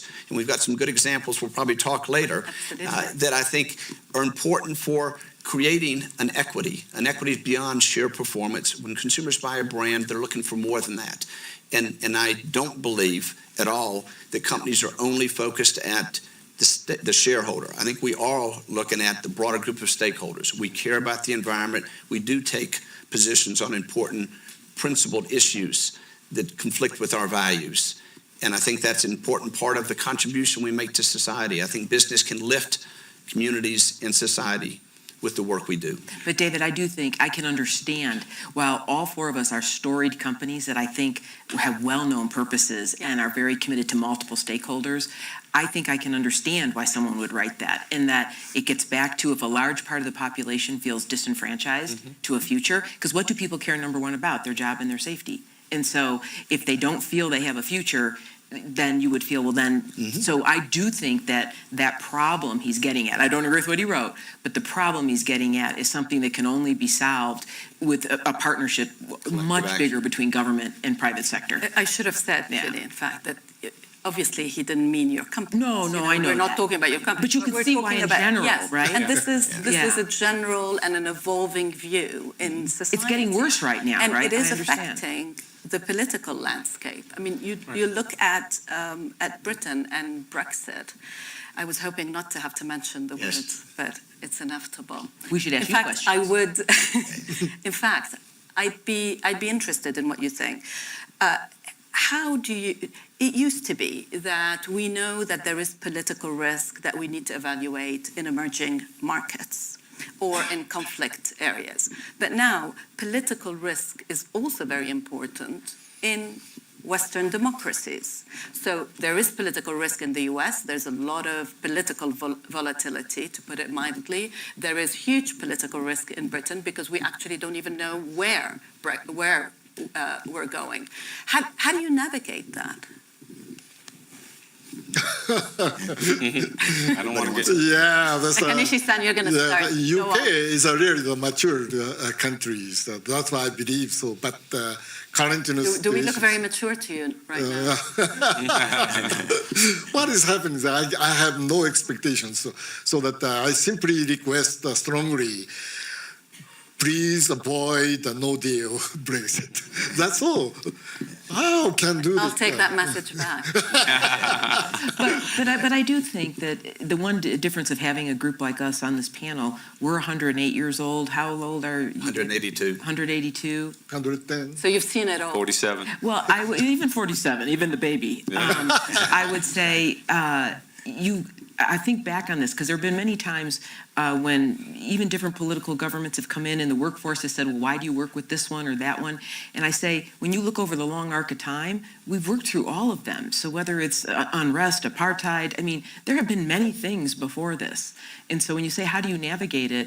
I think you planned, you do risk management like we always, not always, but and sometimes there's more of this than other times. But I don't feel that that's a reason to not move forward in all of our businesses because we will move through these things, right? And I think the ability to perhaps have contingency planning is much better today than, frankly, it ever was before, actually, right? So as many of us are doing with Brexit right now. And some of this too is, making sure that whatever the product or the service that you offer, it is resilient in some of the more challenging and not just the optimal times. So I think that's part of what we do. We have to build solutions that help countries and companies through the choppy waters and be successful even in uncertain times, because anybody can be successful when the tide is rising. The other thing I think is relevant is what we were on earlier, which is this idea of the integrated company, the integrated report. So when you think about what we do, we don't just focus on kind of that quarterly earnings routine, but what is the integrated sustainable report of your company? How are your customers doing? What are the retention rates in your company? How are your people doing? What is the training curriculum? Are they more educated? Do you have a high retention rate in your people? Are you a sustainable company? Are your CO2 emissions dropping even as you get larger? And how are you impacting this world that we all love and live in? And are you a global citizen of change and innovation and positivity? So I think more and more companies will start to get measured, leaders will start to get measured on those dimensions, because that's what will help you solve the Brexit problem, where you have conflicts and populism rising in different countries. I mean, some of these mature countries, the average person has a savings of $400. I mean, with their one car breakdown or healthcare crisis away from being totally broke. So we have to be authentic and empathetic and highly tuned in to what's really going on out there. And I think, Ginny, you were talking about the education and the idea of massive online computer training and what we can do to initiate those that are uninitiated. I mean, if they're worried about getting replaced by a robot, they'll be even more worried if the digital skills are the only way to actually finding a job, especially when cars and trucks drive themselves and 50% of the blue-collar workers in America, for example, work behind a steering wheel. So we have to be in front of the change and help governments solve these problems. And I think the companies on this stage are representative of sustainable, integrated companies with an integrated report in the way we approach things. David, do you have anything to say about Brexit? Just two things. In addition to contingency plans, which we all have to have, it's important that we remind our consumers and other stakeholders that we'll be there no matter what the outcome. I've got a very clear view on what I'd want to see, but frankly, the UK people have to decide what's right for their country. What we can do as P&G is stay focused on making sure our people know, our employees know we'll be there no matter what happens. We had a business in the UK before Brexit. We're going to have a very fine business after Brexit, whatever the outcome. The same is true for the folks in Europe. And we also have to make sure consumers know we're going to serve them with brands of high quality no matter what happens. Now, to make sure that we can do that, we have to make sure the supply chains aren't interrupted. And for that reason, as Jenny said, we're developing contingency plans because we truly don't know. We would advocate for an agreement that makes sense for both parties. But also we have to be prepared for whatever happens. Employees know we'll be there. Consumers need to know we'll be there. We'll have the Gillettes. The Gillette. Want to talk about Gillette? All right, here we go. I'm coming back to it. Oh, no. Ginny, I was wondering whether you might talk about your concept of the new color. Yes. This is, it really wraps up everything we've talked about here, because when I say there's a skills crisis, I really do believe 100% of jobs will change. 100% are going to change. And even if you look, and there's all different statistics everyone in here has. I looked at the jobs created in the U.S. in the recent 10 years, 2/3 are all digital-enabled jobs. So here you have this issue, and you have then this big gap between people who are in the workforce today, so whether they're age 30, 40, 50 and up, that don't see that they have the skills for the future here.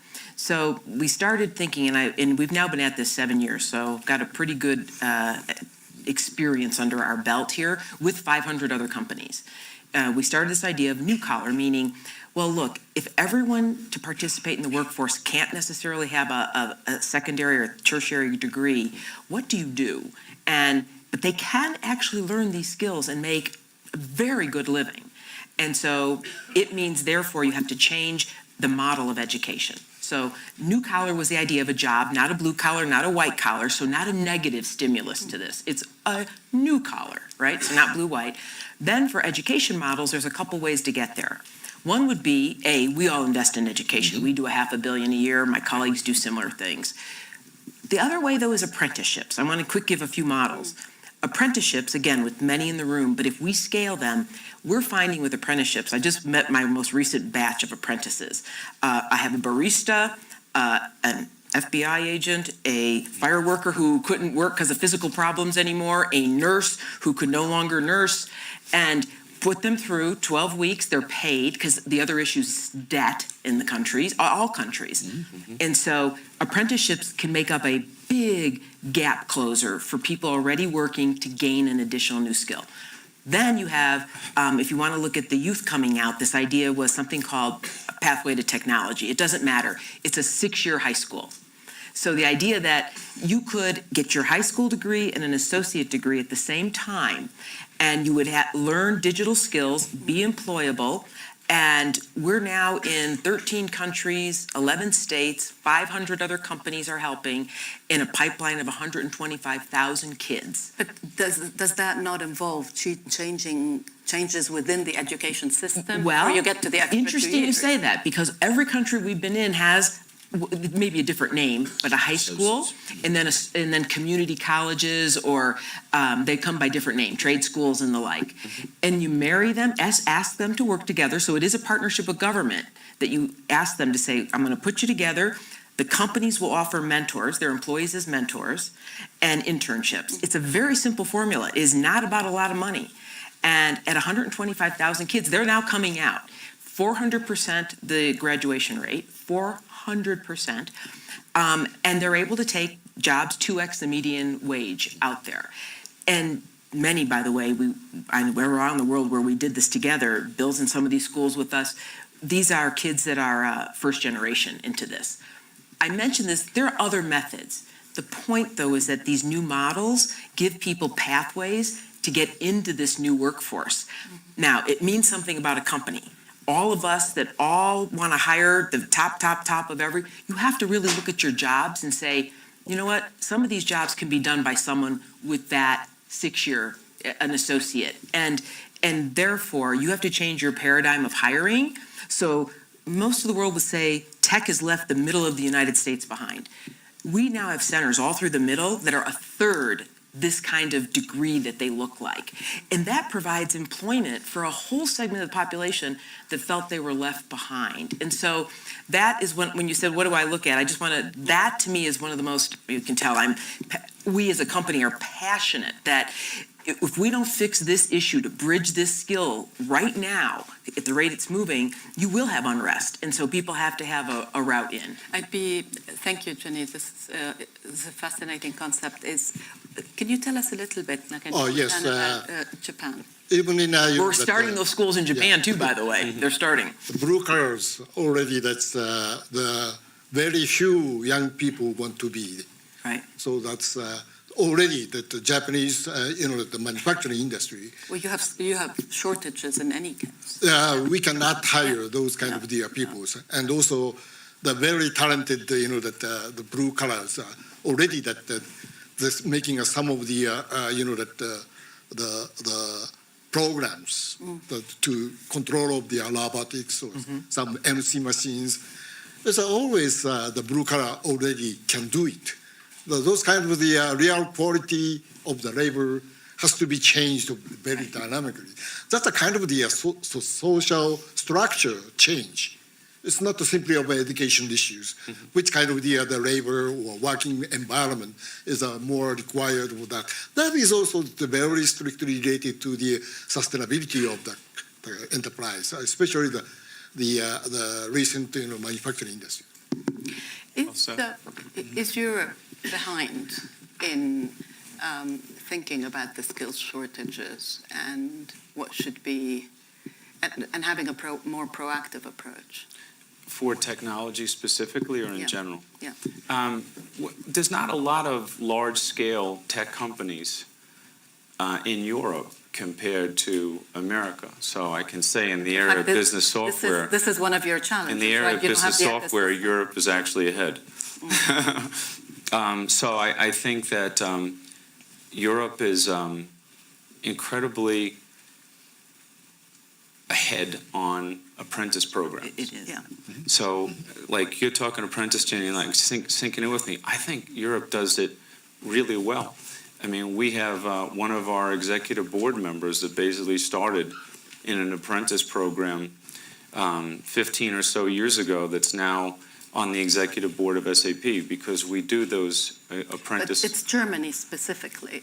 Germany specifically, but it's not. But the others are now. Yeah, they are now doing very well in this regard. And I think my colleagues would agree that we're in a global world in tech. So regardless of where your company is located, you know, we're neither a German or a United States tech company. We're a very global technology company. So what we're doing is going to any corner of the earth where we can find the necessary talent to sustain our company. And as we're talking about ideas in apprentice programs and initiating the uninitiated, one example is autism at work. So we committed to hiring 1% of our workforce from individuals that are somewhere on the autistic spectrum.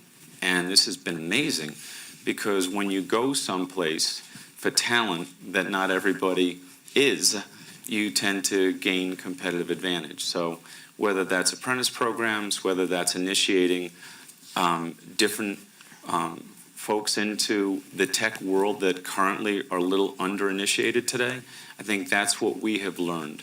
Go places where not everybody is, and then utilize what Nakanishi-san and Ginny have talked about in terms of how they are working these various program angles to get people involved. We, for example, on these massive online computer courses, we're training 3 million people today that aren't even in the tech industry. Last year with the World Economic Forum, we teamed up with great companies like IBM and others to basically use all of our education tools and our technology to train people for free. I think some of this is like making sure everyone's aware that they can get the information and they can start to get online and start to really participate in the digital economy. David, instead of coming in on this, let's pivot to campaigning. Okay. Tell us about What are you running recent for, David? experience with Gillette. Let's I'm not running entertain. for office. Go ahead. The Gillette campaign. Yeah, for those that don't know, just even before that, we've had a number of brands that have taken positions on causes that we think are relevant and consistent with our values. Many may have seen, we've had an Always campaign, the Always brand, called Like a Girl, and it's always a whisper in different parts of the world. And it recognized that teen girls' confidence drops when they're going through puberty. And there was a phrase called Like a Girl that when you first test, is Like a Girl positive or negative, 19% said it was positive. We ran a campaign that highlighted girls and lifted them up, and we got to 79% viewed it as a positive outcome. And people became more cognizant of Like a Girl, not using it in a derogatory sense, but positive sense. Now, to take that as something that was very successful, built the brand, it communicated a very positive societal message.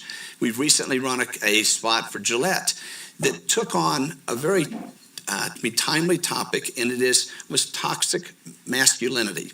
And it addressed two parts, which is bullying and sexism.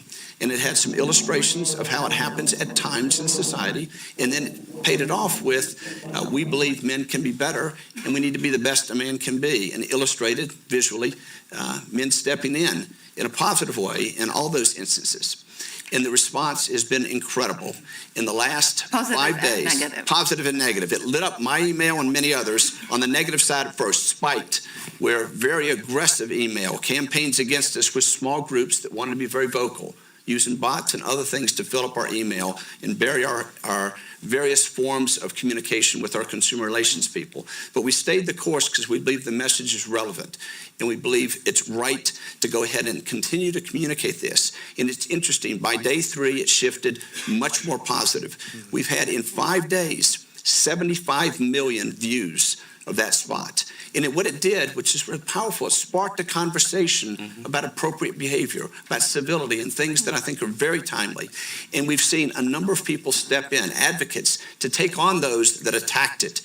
And what happened was we didn't accuse anybody of the behavior. We highlighted behavior that's happened that often has been dismissed as boys will be boys. And they do things that are very derogatory toward women, or they do things that are frankly difficult to really explain, bullying and others. And while it may happen infrequently, it happens. It's in our society. And the visceral response on both sides has been amazing. But I think what we'll see, now we're only a week and a half into it, we're going to see the positives go up more and more and more. And we're going to see, especially amongst millennials, but also amongst the broader population, that Gillette stands for something. They know the product performs well. Was there a lot of, I mean, I assume there was a lot of internal debate. Discussion. About this. Discussion. What made you, what clinched it?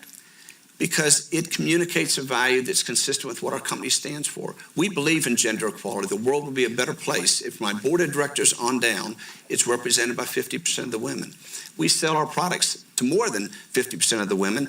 We touch 5 billion consumers a year. The people that buy our products are predominantly women. The people that do the housework around the world are predominantly women. And we try to communicate in a respectful way, and behavior that's inconsistent with that is not only not good for society, it's certainly not good for our business as well. And so we tried to lift up better behavior. And I believe as time goes, we're going to see a significant shift in positive sentiment. And I think we'll see the equity of the brand rise because it stands for something that matters.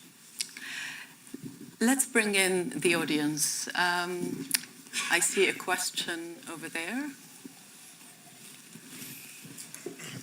I'm Yoshi Hori of Globis Japan, and we understood that purpose and brand and trust and good corporate behavior and working for stakeholders are important. On the other hand, we have to win, and also we need to survive and prosper. What you see are the threats that you're facing in this fourth industrial revolution and how you're tackling it? Is that a question to me? Or just the group? Jump in. Why don't you take it? No. I just want to make sure. No, it's the way I look at the fourth industrial revolution, and how do you win? How do you win is real simple. It's like technology is the baseline for winning. And these enterprises, these businesses have to be intelligent enterprises. You have to have a strong handle on your demand chain. Everything today has gone digital. It's gone social. It's an omni-channel e-commerce world. You have to make great, incredible products that add an immense value to people's lives. I think David, talking about his brand and his love for his brand, these brands have to create literal fans, people that just love that brand. It's a religion for them, and they stay loyal to that brand. So I go back to where I started. 77% of the world's transactions run through an SAP system. So like you said, David, we feel like we have an immense responsibility to the companies that we serve, so they better serve their customers. But that data that they create is huge. And that data is so powerful. In God we trust, but everyone else needs to bring the data, right? So you have to have control and a handle on your business. But the big breakthrough today is the experiences. When people make great products, the ones that engineer those products, they want to know how she's doing or he's doing with that product. Is it making them happy? Am I connecting with them? Should I change the engineering design? Do we tweak it? Are we hitting the mark? And then, when you get past the product, think about the people in these companies. A lot of these companies today are soulless. People are running around in cubicles playing office. They want to be attached to the things that make a difference in the world, that make a difference to the ultimate consumer. And you have to create that connection between the employee and that ultimate consumer and that purpose they're serving. And then finally, these brands.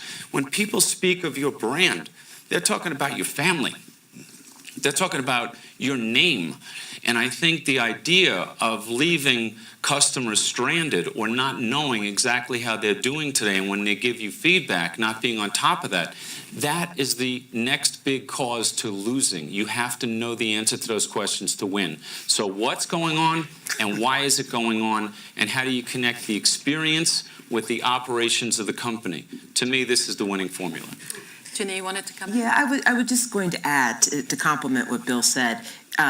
Like Bill, we run almost 100% of the banks of the world, 90% of the airlines, 50% of all the telecommunications, and we get the honor of working with so many clients. And I would just add, one sense when you said, what do you do, is to go a digital transformation in. Yeah. The other thing I see people doing to compete, though, is to go from all their process and data out. And so you go both directions on how to change a company to succeed. And I do think people will succeed or fail on their data. Now, it does mean, maybe we'll get to this point about either regulation or privacy and other things, but it does mean that data, and you have to do it with stewardship, right? So you've got to be clear about your principles on trust and transparency of your data, but that it will be the thing. And a stat I like to use is that of all the world's data that everyone talks about big platforms having access to, that is only 20% of the world's collected data. The other 80% belongs to every company that's sitting in this room, if they could do something with it. And those technologies are now becoming to be there. And whether they are AI or quantum or blockchain, I mean, that will just keep going. And so I would say one of the things to do as much is to be very clear about how I'm going to differentiate myself through my process and my data. And I would add one more thing, which I think is shortchanged. People always want to talk about their products. They want to talk about their digital experience. But as important for a company to succeed, I know we've lived through this in our transformation, is changing how people in your company do their work, how they do their work. That has fundamentally changed. And it's everything from things like design experience, because to the easy, simple consumer world, employees expect that everything to be at work that same way. So you have to change the speed at which you work, the design element of which you work, the tools at which you work, net promoter score. There's a long list, and it's never talked about. The how in your own company's people skills is invaluable. I suppose that's an excellent point. The other point that's not talked about perhaps enough, although over the past 6 months or so, it's become a much more, it's become an issue of higher priority. But we talk about data, but we haven't talked about the misuse of data. And the risk that the misuse of data is going to lead to a slowdown in the pursuit of AI, the willingness, not just the ability of using AI. Where I know, Ginny, you have a point of view on this. We'll hear a little bit from the others, and then we'll come back to you. Oh yeah, a strong one. Yes. Go ahead, please. Oh, that's okay. Go ahead. Nick. I'm now feeling of that how the corporate or enterprise contribute to the real society is that many way. But now the used to be some of the technology or products are very simple the answer. But now recently the moves is people want to know how the enterprise contribute to the society itself. That's another view. And they want more transparency about the technology itself. Also, that very clear view of the digital world is on describing of the real result of the activities of the enterprise. That's a big change. So even in the employees, how proud of the contribution to the society, I really want to contribute to the companies. Otherwise, no work. There's two things I would say to add. Consumers want transparency, and they want choice. And when they have those two, and you handle the data properly and treat the consumer with respect, you build trust. So I'd say the outcome we want is consumers to trust our brands. They perform well, the values of the brand are consistent with theirs, and they trust them to handle the data well. To do that, we better be much more transparent, from our ingredients to how we use data. And to me, we got to give consumer choice. Do they want the data used, and if so, how? And I think if we do those and do those well, we build trust. And then I think we have license to do things that will help them have a good experience. We connect with them when and where they're receptive to a message, but in a respectful way all the time. Ginny, what about regulation? Yes, because I think David actually said it well, because I would have said to you, the question isn't data, it is trust. Trust. That is, I think everyone said it. It is really a key point, and that, and right now, to the regulation point, what I'm worried about is every government feels compelled to do something right now because of the way consumers have reacted, and there have been some mishandling situations out there. So I would suggest two strong points on this, on how to address it. One is for all of us as companies, you have to declare what your principles are around data, and you have to be willing to be audited and accountable to them. So ours are, we believe the purpose of all these technologies is to augment man, not replace it. Ownership, the data belongs to the creator. It belongs to the creator. We're clear about that. And things like fairness and explainability of AI, and that there's no bias in it. So you're clear what you believe.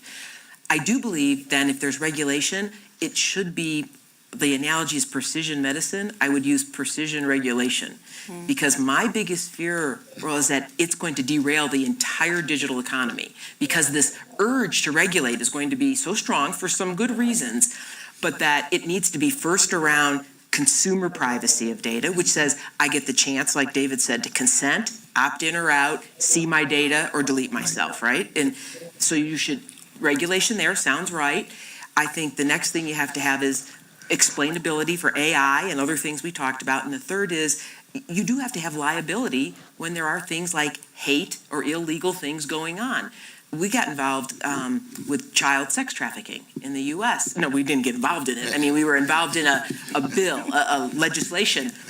And when asked, would we support legislation that said, if we knowingly on our cloud platforms had someone with child sex trafficking, would we be held accountable? Like, that's an easy question to me. The answer would be yes, if you knowingly had it.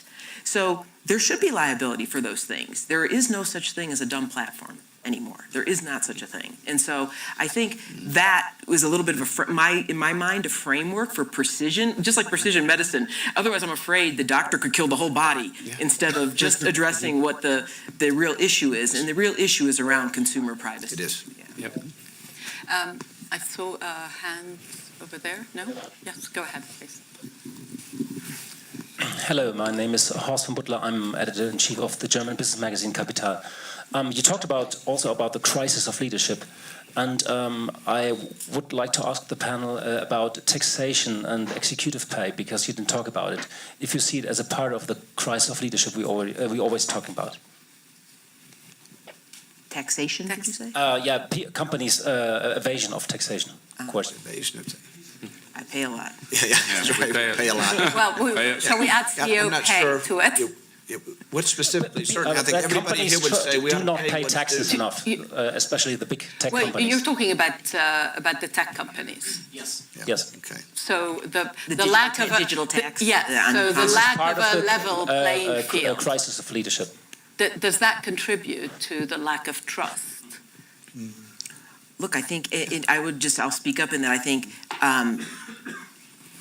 all of us believe you need to do the right thing, and paying your proper taxes is one of the right things. And so I think whenever people think you're not doing something that is, I know that's by definition what is right, but that's really what you're asking. And so I think there are cases where taxes need to be paid and should be paid and the like. So is that a contributor in part? Potentially that's part. I don't think any one of the things we've talked about today is the single individual item. I believe you won't be surprised I say it, they go back to people feeling that they have a comfortable a future for themselves, and then when that's not sturdy, all these things start layering on top of that. And the only thing I'd add is I think your business practices have to match your tax behavior. If all your profits reported here, but you're operating everywhere else, I think that's very suspect in my mind. On the other hand, and I use our example, we're not I think everybody's in the tech industry, but we're in the consumer products world. Our intellectual property is kept in the United States, and therefore we pay tax on it. There are lower tax jurisdictions, but we don't put it there because that's where a lot of the intellectual property is generated. And I think what you want to be is true to how you operate, and then pay your fair tax in every country in which you operate. And I think that builds, again, trust in your company, and for us trust in the brands as well, because the company behind the brand operates with high citizenship. The most important thing is that how to utilize more of the public, the data itself, in order to taking advantage of the digitalization. Really, we need public data to use to utilize that, so that taxes and the data tax or those kind of things is maybe that some monopolizing of the data of those kind of things. So taxes, I don't have a clear idea about the taxation is appropriate way to release of those kind of public data. Yeah. But it does get us to the issue of competitiveness and whether competition laws need to also be looked at. There are, these are such live debates in Europe, more so in some ways than in the US today. Any other questions? Back there. Yes, go ahead, please. Hi, my name is Bailey, and I'm a global shaper from the London Hub. I just want to thank you for the commitment that you've expressed to gender equity and also to diversity as part of an agenda to build more trust and towards greater transparency. But I look around this room and I see that there are very few women and very few people of color. As young people in the City of London, aside from Brexit, one of the greatest concerns that we voiced is a lack of transparency in access to promotions and equal pay for women, people of color, and people that are on the LGBTQ plus spectrum. As business leaders, what are you doing within your companies, and what do you think is a moral imperative for other people in this room and those who are listening to do more to advance equity, not just from a gender perspective, but also for other members of protected groups? Yeah. Look, I think I believe so strongly in this. We lead the tech with women and women executives. I have several of them here in this room out of my contingent. There are more women than men that are here today. But when you say, what are you doing? I always say to this answer, it is not one thing. In fact, I think it's a fallacy if you believe it's one thing. It's 1,000 things that you do all the time over and over on your commitment to this. But there are some that I have watched. So as an example, to my board, every year we're accountable to look that our salaries are fair across all groups, right? We do an audit of it every single year to see if has anything gone out of whack between any of these constituencies, to be sure they're paid the same between. The other is we've used technology quite well for bias and to check for hiring, for raises, for increases, to check that there is and you will find bias in a system. I mean, I don't care what you say, as hard as you work to get rid of it, something boils itself up, and so you'll find it. So the technology can be used for bias. I believe that holding yourself accountable to that can be used, as well as making improvement. And then the other things like gender equality, I really believe one of the biggest things is keeping women in the workforce and getting them back in the workforce. One of the most impactful programs we ever did was a returnship. And it was that women who'd left and sometimes it could be men too, by the way, but it was a more percentage of women who left for children or elder care. They were nervous to come back to work. They said, oh no, the world's passed me by. I've forgotten this. And we had a hunch, and it turned out to be right. We said, we'll run a 3-month program. Stay for a day, stay for 3 months, till you think you're back up to speed. I can't tell you how many people stayed 1 day, 5 days. Some have stayed the whole time, but they're like, you're right. I really did not forget that much. It's addressing what I think many women are very critical of themselves about. And so, to me, these are one thing after another. These guys all have great programs. I'm also interested. I'm interested to hear from all of you. We have less than a minute left, but can you also just address every single company is thinking about diversity today. Yes. But a lot of companies are also thinking, is diversity my number 1 priority? Or is it my number 2 priority? Or is it my number 3 priority? Yeah. Diversity is a fact and inclusion is a choice. And we make the choice for inclusion for all the reasons that Jenny stated. The idea of this integrated report we talked about earlier, in our integrated report, we actually report out on the progress of women in management, as an example, and protected classes that we need to initiate in this digital workforce. Hispanic African American. There's many categories that are not initiated enough in the tech world, and we absolutely need to change that. So I think Jenny's absolutely right. It's cultural, it's accountability, it's a commitment, and it's all about transparency and communication. So I firmly agree with you, and we stand by that. I'm really excited, by the way, because the one thing I've learned is get young people into the workforce, promote them way too fast, and they'll surprise you on the upside every time. Yeah, also Woman, that's, you want to address the progress of womenomics? the progress of womenomics. Progress, or lack thereof. Oh, wow. Japan is really the very big advantage of the very stable political positions Abe, Prime Minister Abe had. And so we are feeling of some of the real, the effect. In Japan, the most serious issue is a decreasing of the population. So we need to follow and push is in a kind of the combination. So setting up the new era for the Japanese economy as well. That's really that. I'm not criticized of the PM Abe's the policies at all, and how to make a so clear there is a lot of progress. Yes, I believe so. Thank you. Just one quick comment David, to build on that. You have the last word. Diversity is a absolutely critical part of winning in the future. We benefit from a broad set of views, and those that surround themselves with the broadest set of views, to me, have access to the broadest range of experiences and data. So I truly believe it's a source of competitive advantage. We just named 6 business CEOs, 3 women, 3 men. My 12 direct reports as of July will be half men, half women. That's an advantage, and they're outstanding, each and every one of them. But I think we have to go beyond that. We have to have our workforce, and we have a lot more work to do throughout our organization to recognize unconscious bias exists. It exists in all of us. And the more we accept it exists and we go on a learning journey, the better we'll be for all kinds of diversity. And the last point would be, we have many assets to use to advance this. We can use our brand voices. We can insist that we treat women appropriately in our advertising. We can insist behind the camera there's a representation of women directors, not just men. And if we start to touch the total ecosystem of our company and all of our companies, we can have enormous impact. And so I think it is part of how we operate, but it's got to go beyond that. Well, thank you all. This has been a terrific conversation. Please join me in thanking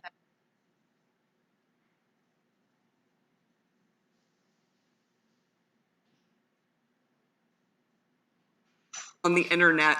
My family was fortunate to have a computer, and I remember sneaking up to the computer room in my house and stealing my parents' AOL login, and it took forever. I see some nodding heads. It would make all these noises. You had to use the telephone line. Boom, you're finally on. And even then, as a 15-year-old, I recognized that it was worth stealing my parents' login because there was something interesting going on the internet, and I would be missing out if I didn't have it. And I would berate my sister for picking up the phone and interrupting the line and cutting the connection. And where I'm going with this is to try to say that even in those early days of the digital revolution, the digital economy, we understood that there was going to be this massive divide between people who were online and people who were not. And as a global community, we've done a pretty good job of trying to solve that divide. The United Nations recently said that half of the world population now has access to the online and digital world, which is a pretty good milestone. We still obviously have a long way to go. But what we're here today to talk about on this panel is some of the divides and inequalities that have popped up that we didn't anticipate back in the 1990s and early 2000s. So to begin, we're going to do what I like to call a lightning round. So we're going to give everybody on the panel maybe 20 to 30 seconds to tell us, in your mind, in your thinking, what is the #1 top divide that you see from the digital economy that's really concerning to you, that's really on your mind? We'll start with Keith. Well, thank you, Heather. Look, I think we obviously live in this world where we have massive digital transformation in this 4th industrial revolution. And this is very different than any of the other industrial revolutions because the convergence of all these amazing technologies has created opportunity and divide, as you suggested. And probably the thing that I think about that is not so much a technology, it's society, government, public sector, private sector, working together hand in glove to effectively absorb those technologies, not just provide access to that technology, which of course is important because that will drive opportunity and quality and eliminate that divide, but how do we absorb this technology so that we make sure that people are reskilled in the workforce, that people are able to embrace that technology, that we don't have massive job loss without massive job creation, and sort of that transition, that's the sort of thing that keeps me up at night. It's not any one technology, because there will always be new technologies. I think we've learned that. Gail, we'll keep going. All right, so the gulf I'm the most focused on is urban-rural. Even in the United States, 1 in 4 rural Americans will tell you that access to or quality of the internet is a problem. Globally, about 85% of households have access to the internet. Now that's households, so that qualifies a bit larger than individuals. But if you break that down, in Africa it's on average 18%. In least developed countries, it's about 14%. In least developed countries, the biggest gap is in rural areas, and that's what those countries rely on the rural economies to develop. So if we have no access there, we're going to have highly distorted economies that don't work. First of all, I would say that there are many reasons to be optimistic, and I think there is a great deal of progress that's going on in the world today on this topic. The thing that we're worried and concerned about is actually the skill shortage because of the rate and pace at which the world is digitally transforming. And that is very much a topic where everyone has to be included because we can't overlook anyone when we deal with the question of how do we create all the skills required for the future. I want to double down on what Michael said. There's actually a lot of reasons for optimism, and I want to, I know this panel's going to be talking about all the challenges, but we shouldn't lose the message that we need more technology and we need to grow the pie bigger. That said, there are some challenges that are getting in the way, and I think will slow down tech progress if we don't address them, and a lot of them have to do with inequality. While technology makes the pie bigger, there's no economic law that says everyone's going to get a share of that, or that even everyone's going to benefit. And unfortunately, the challenge that I've been worrying about a lot, and Andrew McAfee and I write in The Second Machine Age, is that median income has stagnated, which means about half of the population in the US and other developed countries has not been participating in this bounty that the digitization has created. And that's visible not just in the economic statistics, but if you look at the opioid crisis, life expectancy in that part of the distribution hasn't kept up. And we are already seeing a backlash that's resulting from that. So we need to work harder to not just make the pie bigger, but to make sure that, in principle, everybody could be getting better off. The rich can be getting richer, the middle class can be getting richer, the poor can be getting richer. It all adds up, but we haven't been doing it. And the last thing I want to just say on that is that it's really not the technology that's doing this, it's the way we're using the technology. The technology is a tool and can be used in lots of different ways, and I don't think we've been using it as effectively as we could be to make sure that there's more shared prosperity. Yeah. From my perspective, I think digital literacy, is the biggest divide, right, from a digital literacy perspective. I think the biggest opportunity and an area where we can make the biggest impact will be in the area of skill development. I think some very startling statistics. For example, 65% of the primary school children, when they get into workforce, they'll be doing things that none of us have heard of. Right? 50% of the work that's being done today can be automated by technologies that are already available. That's equivalent to 15 trillion of wages. Right? So these are some very, very long-term consequences that are there. And I think a biggest impact can get created by focusing on skill development. I would think so. I agree with much of this, but the divide I'm most focused on is the emerging gap between the data capabilities of the private sector, which are immense and growing exponentially, and the lack of those capabilities in the public, civic, and nonprofit sector. And I think we have an obligation, those companies and those of us who are focused on technology and harnessing the power of technology, to also create the opportunity for those skills to be applied by the public, civic, and nonprofit sector on some of the globe's most significant social and economic challenges. Yeah, that's great. There's so many different issues that have come up, but the common theme, the most common thread is definitely the skills shortage. Maybe Michael Dell, we'll go to you first, since you were more optimistic than most, perhaps. What's your advice to the millions of workers who have lost a job to automation? Well, look, I think, if I look at what's going on in the world today, I don't know if robots per capita is a measurement, but if it were, it seems to me the countries that are most roboticized actually have the lowest unemployment rates. So I'm not convinced that, and you've written about this quite extensively, I'm not convinced that, technology is necessarily a big part of the problem. We do need to develop skills, I measurement, but if it were, it seems to me the countries that are most roboticized in STEM actually have the lowest unemployment rates. Spending So I'm not convinced that a year with diverse. You've written about this quite extensively. I'm not convinced that technology is necessarily its ninth year, a big part of the problem. Every company needs to develop skills like measurement, but if it was, it seems to me the countries that are most roboticized actually have the lowest unemployment rate. So I'm not convinced that a year with diverse. You've written about this quite extensively. I'm not convinced that technology is necessarily ninth year, a big part of the problem. Every company needs to develop skills like measurement, but if it was, it seems to me the countries that are most roboticized actually have the lowest unemployment rate. The only answer to that. So I'm not convinced that a year with diverse. You've written about this quite extensively. I'm not convinced that technology is necessarily ninth year, a big part of the problem. Every company needs to develop skills like measurement, but if it was, it seems to me the countries that are most roboticized actually have the lowest unemployment rate. The only answer to that. So I'm not convinced that taking lots of skills, lots of quite extensively. I'm not convinced that technology is necessarily a big part of the problem. Every company needs to develop skills like measurement, but if it was, it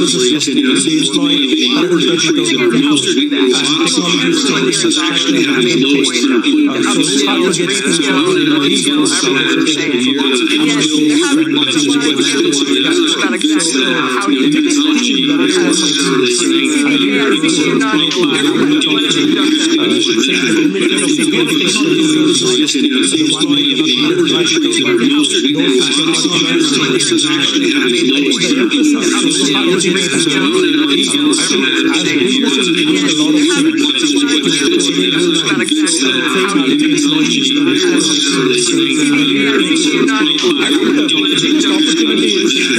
the lowest unemployment rate.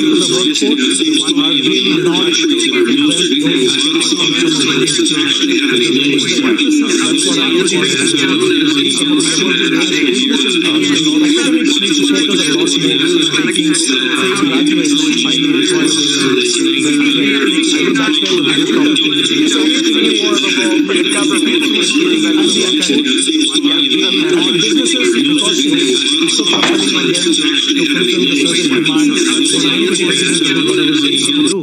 But I think it's just, again, a lot of relearning for people who are coming out of educational system to learn new skills.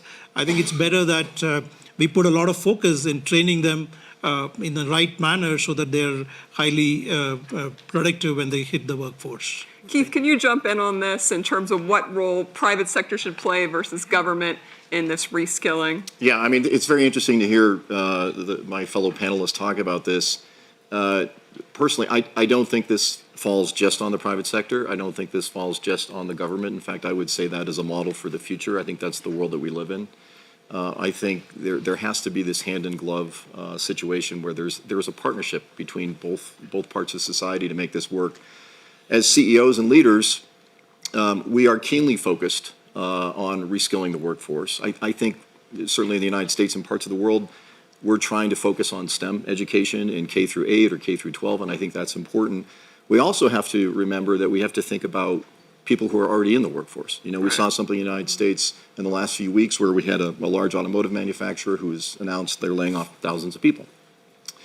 And you have to wonder or ask yourself, what part did the government play?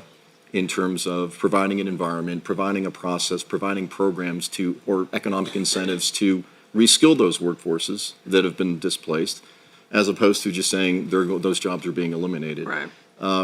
As private corporations, certainly Salesforce, one of the things that we've done is we have a learning platform called Trailhead.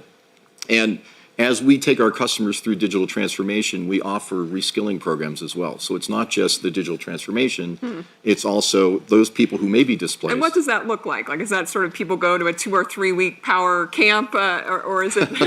Well, it's all online. But essentially, as Michael said, the problem isn't the availability of jobs; it's matching the skill sets to those jobs. So we have to make sure that those skills are available because the jobs are there. I mean, look, the net is that we have to get into a motion, and that motion is both public sector and private sector in terms of getting used to this new technology is coming, it's coming, it's coming. So we have to be reskilling and reskilling and reskilling.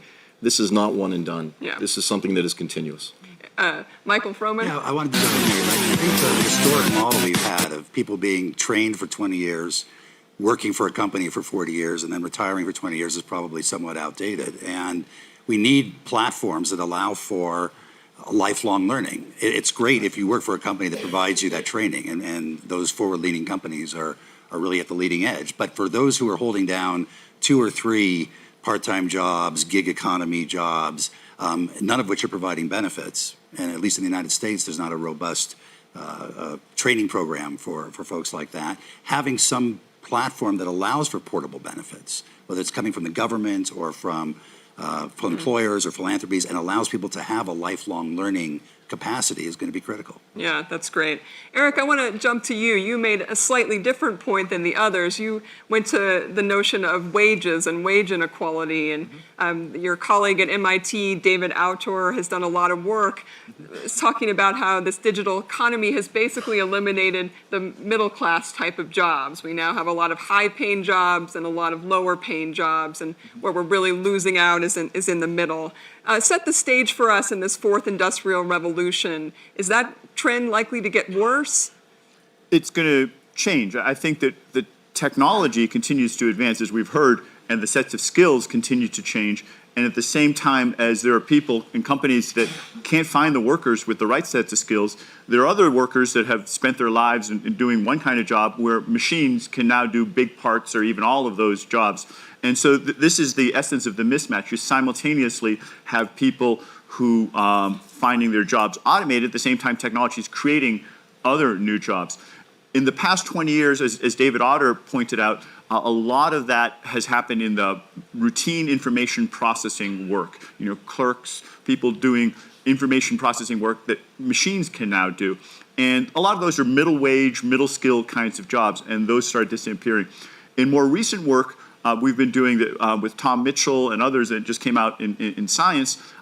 We're looking at the types of tasks that machine learning affects, and for better or worse, it's a much broader spectrum of jobs. On one end, you see radiologists and medical imaging being able to identify cancer as effectively or more effectively than highly trained medical professionals. At the other end, some of the tasks that were relatively immune, some of the physical manipulation type tasks that used to be machines couldn't do, now machines are learning how to do them as well. So there's parts of tasks all up and down the spectrum that are being affected.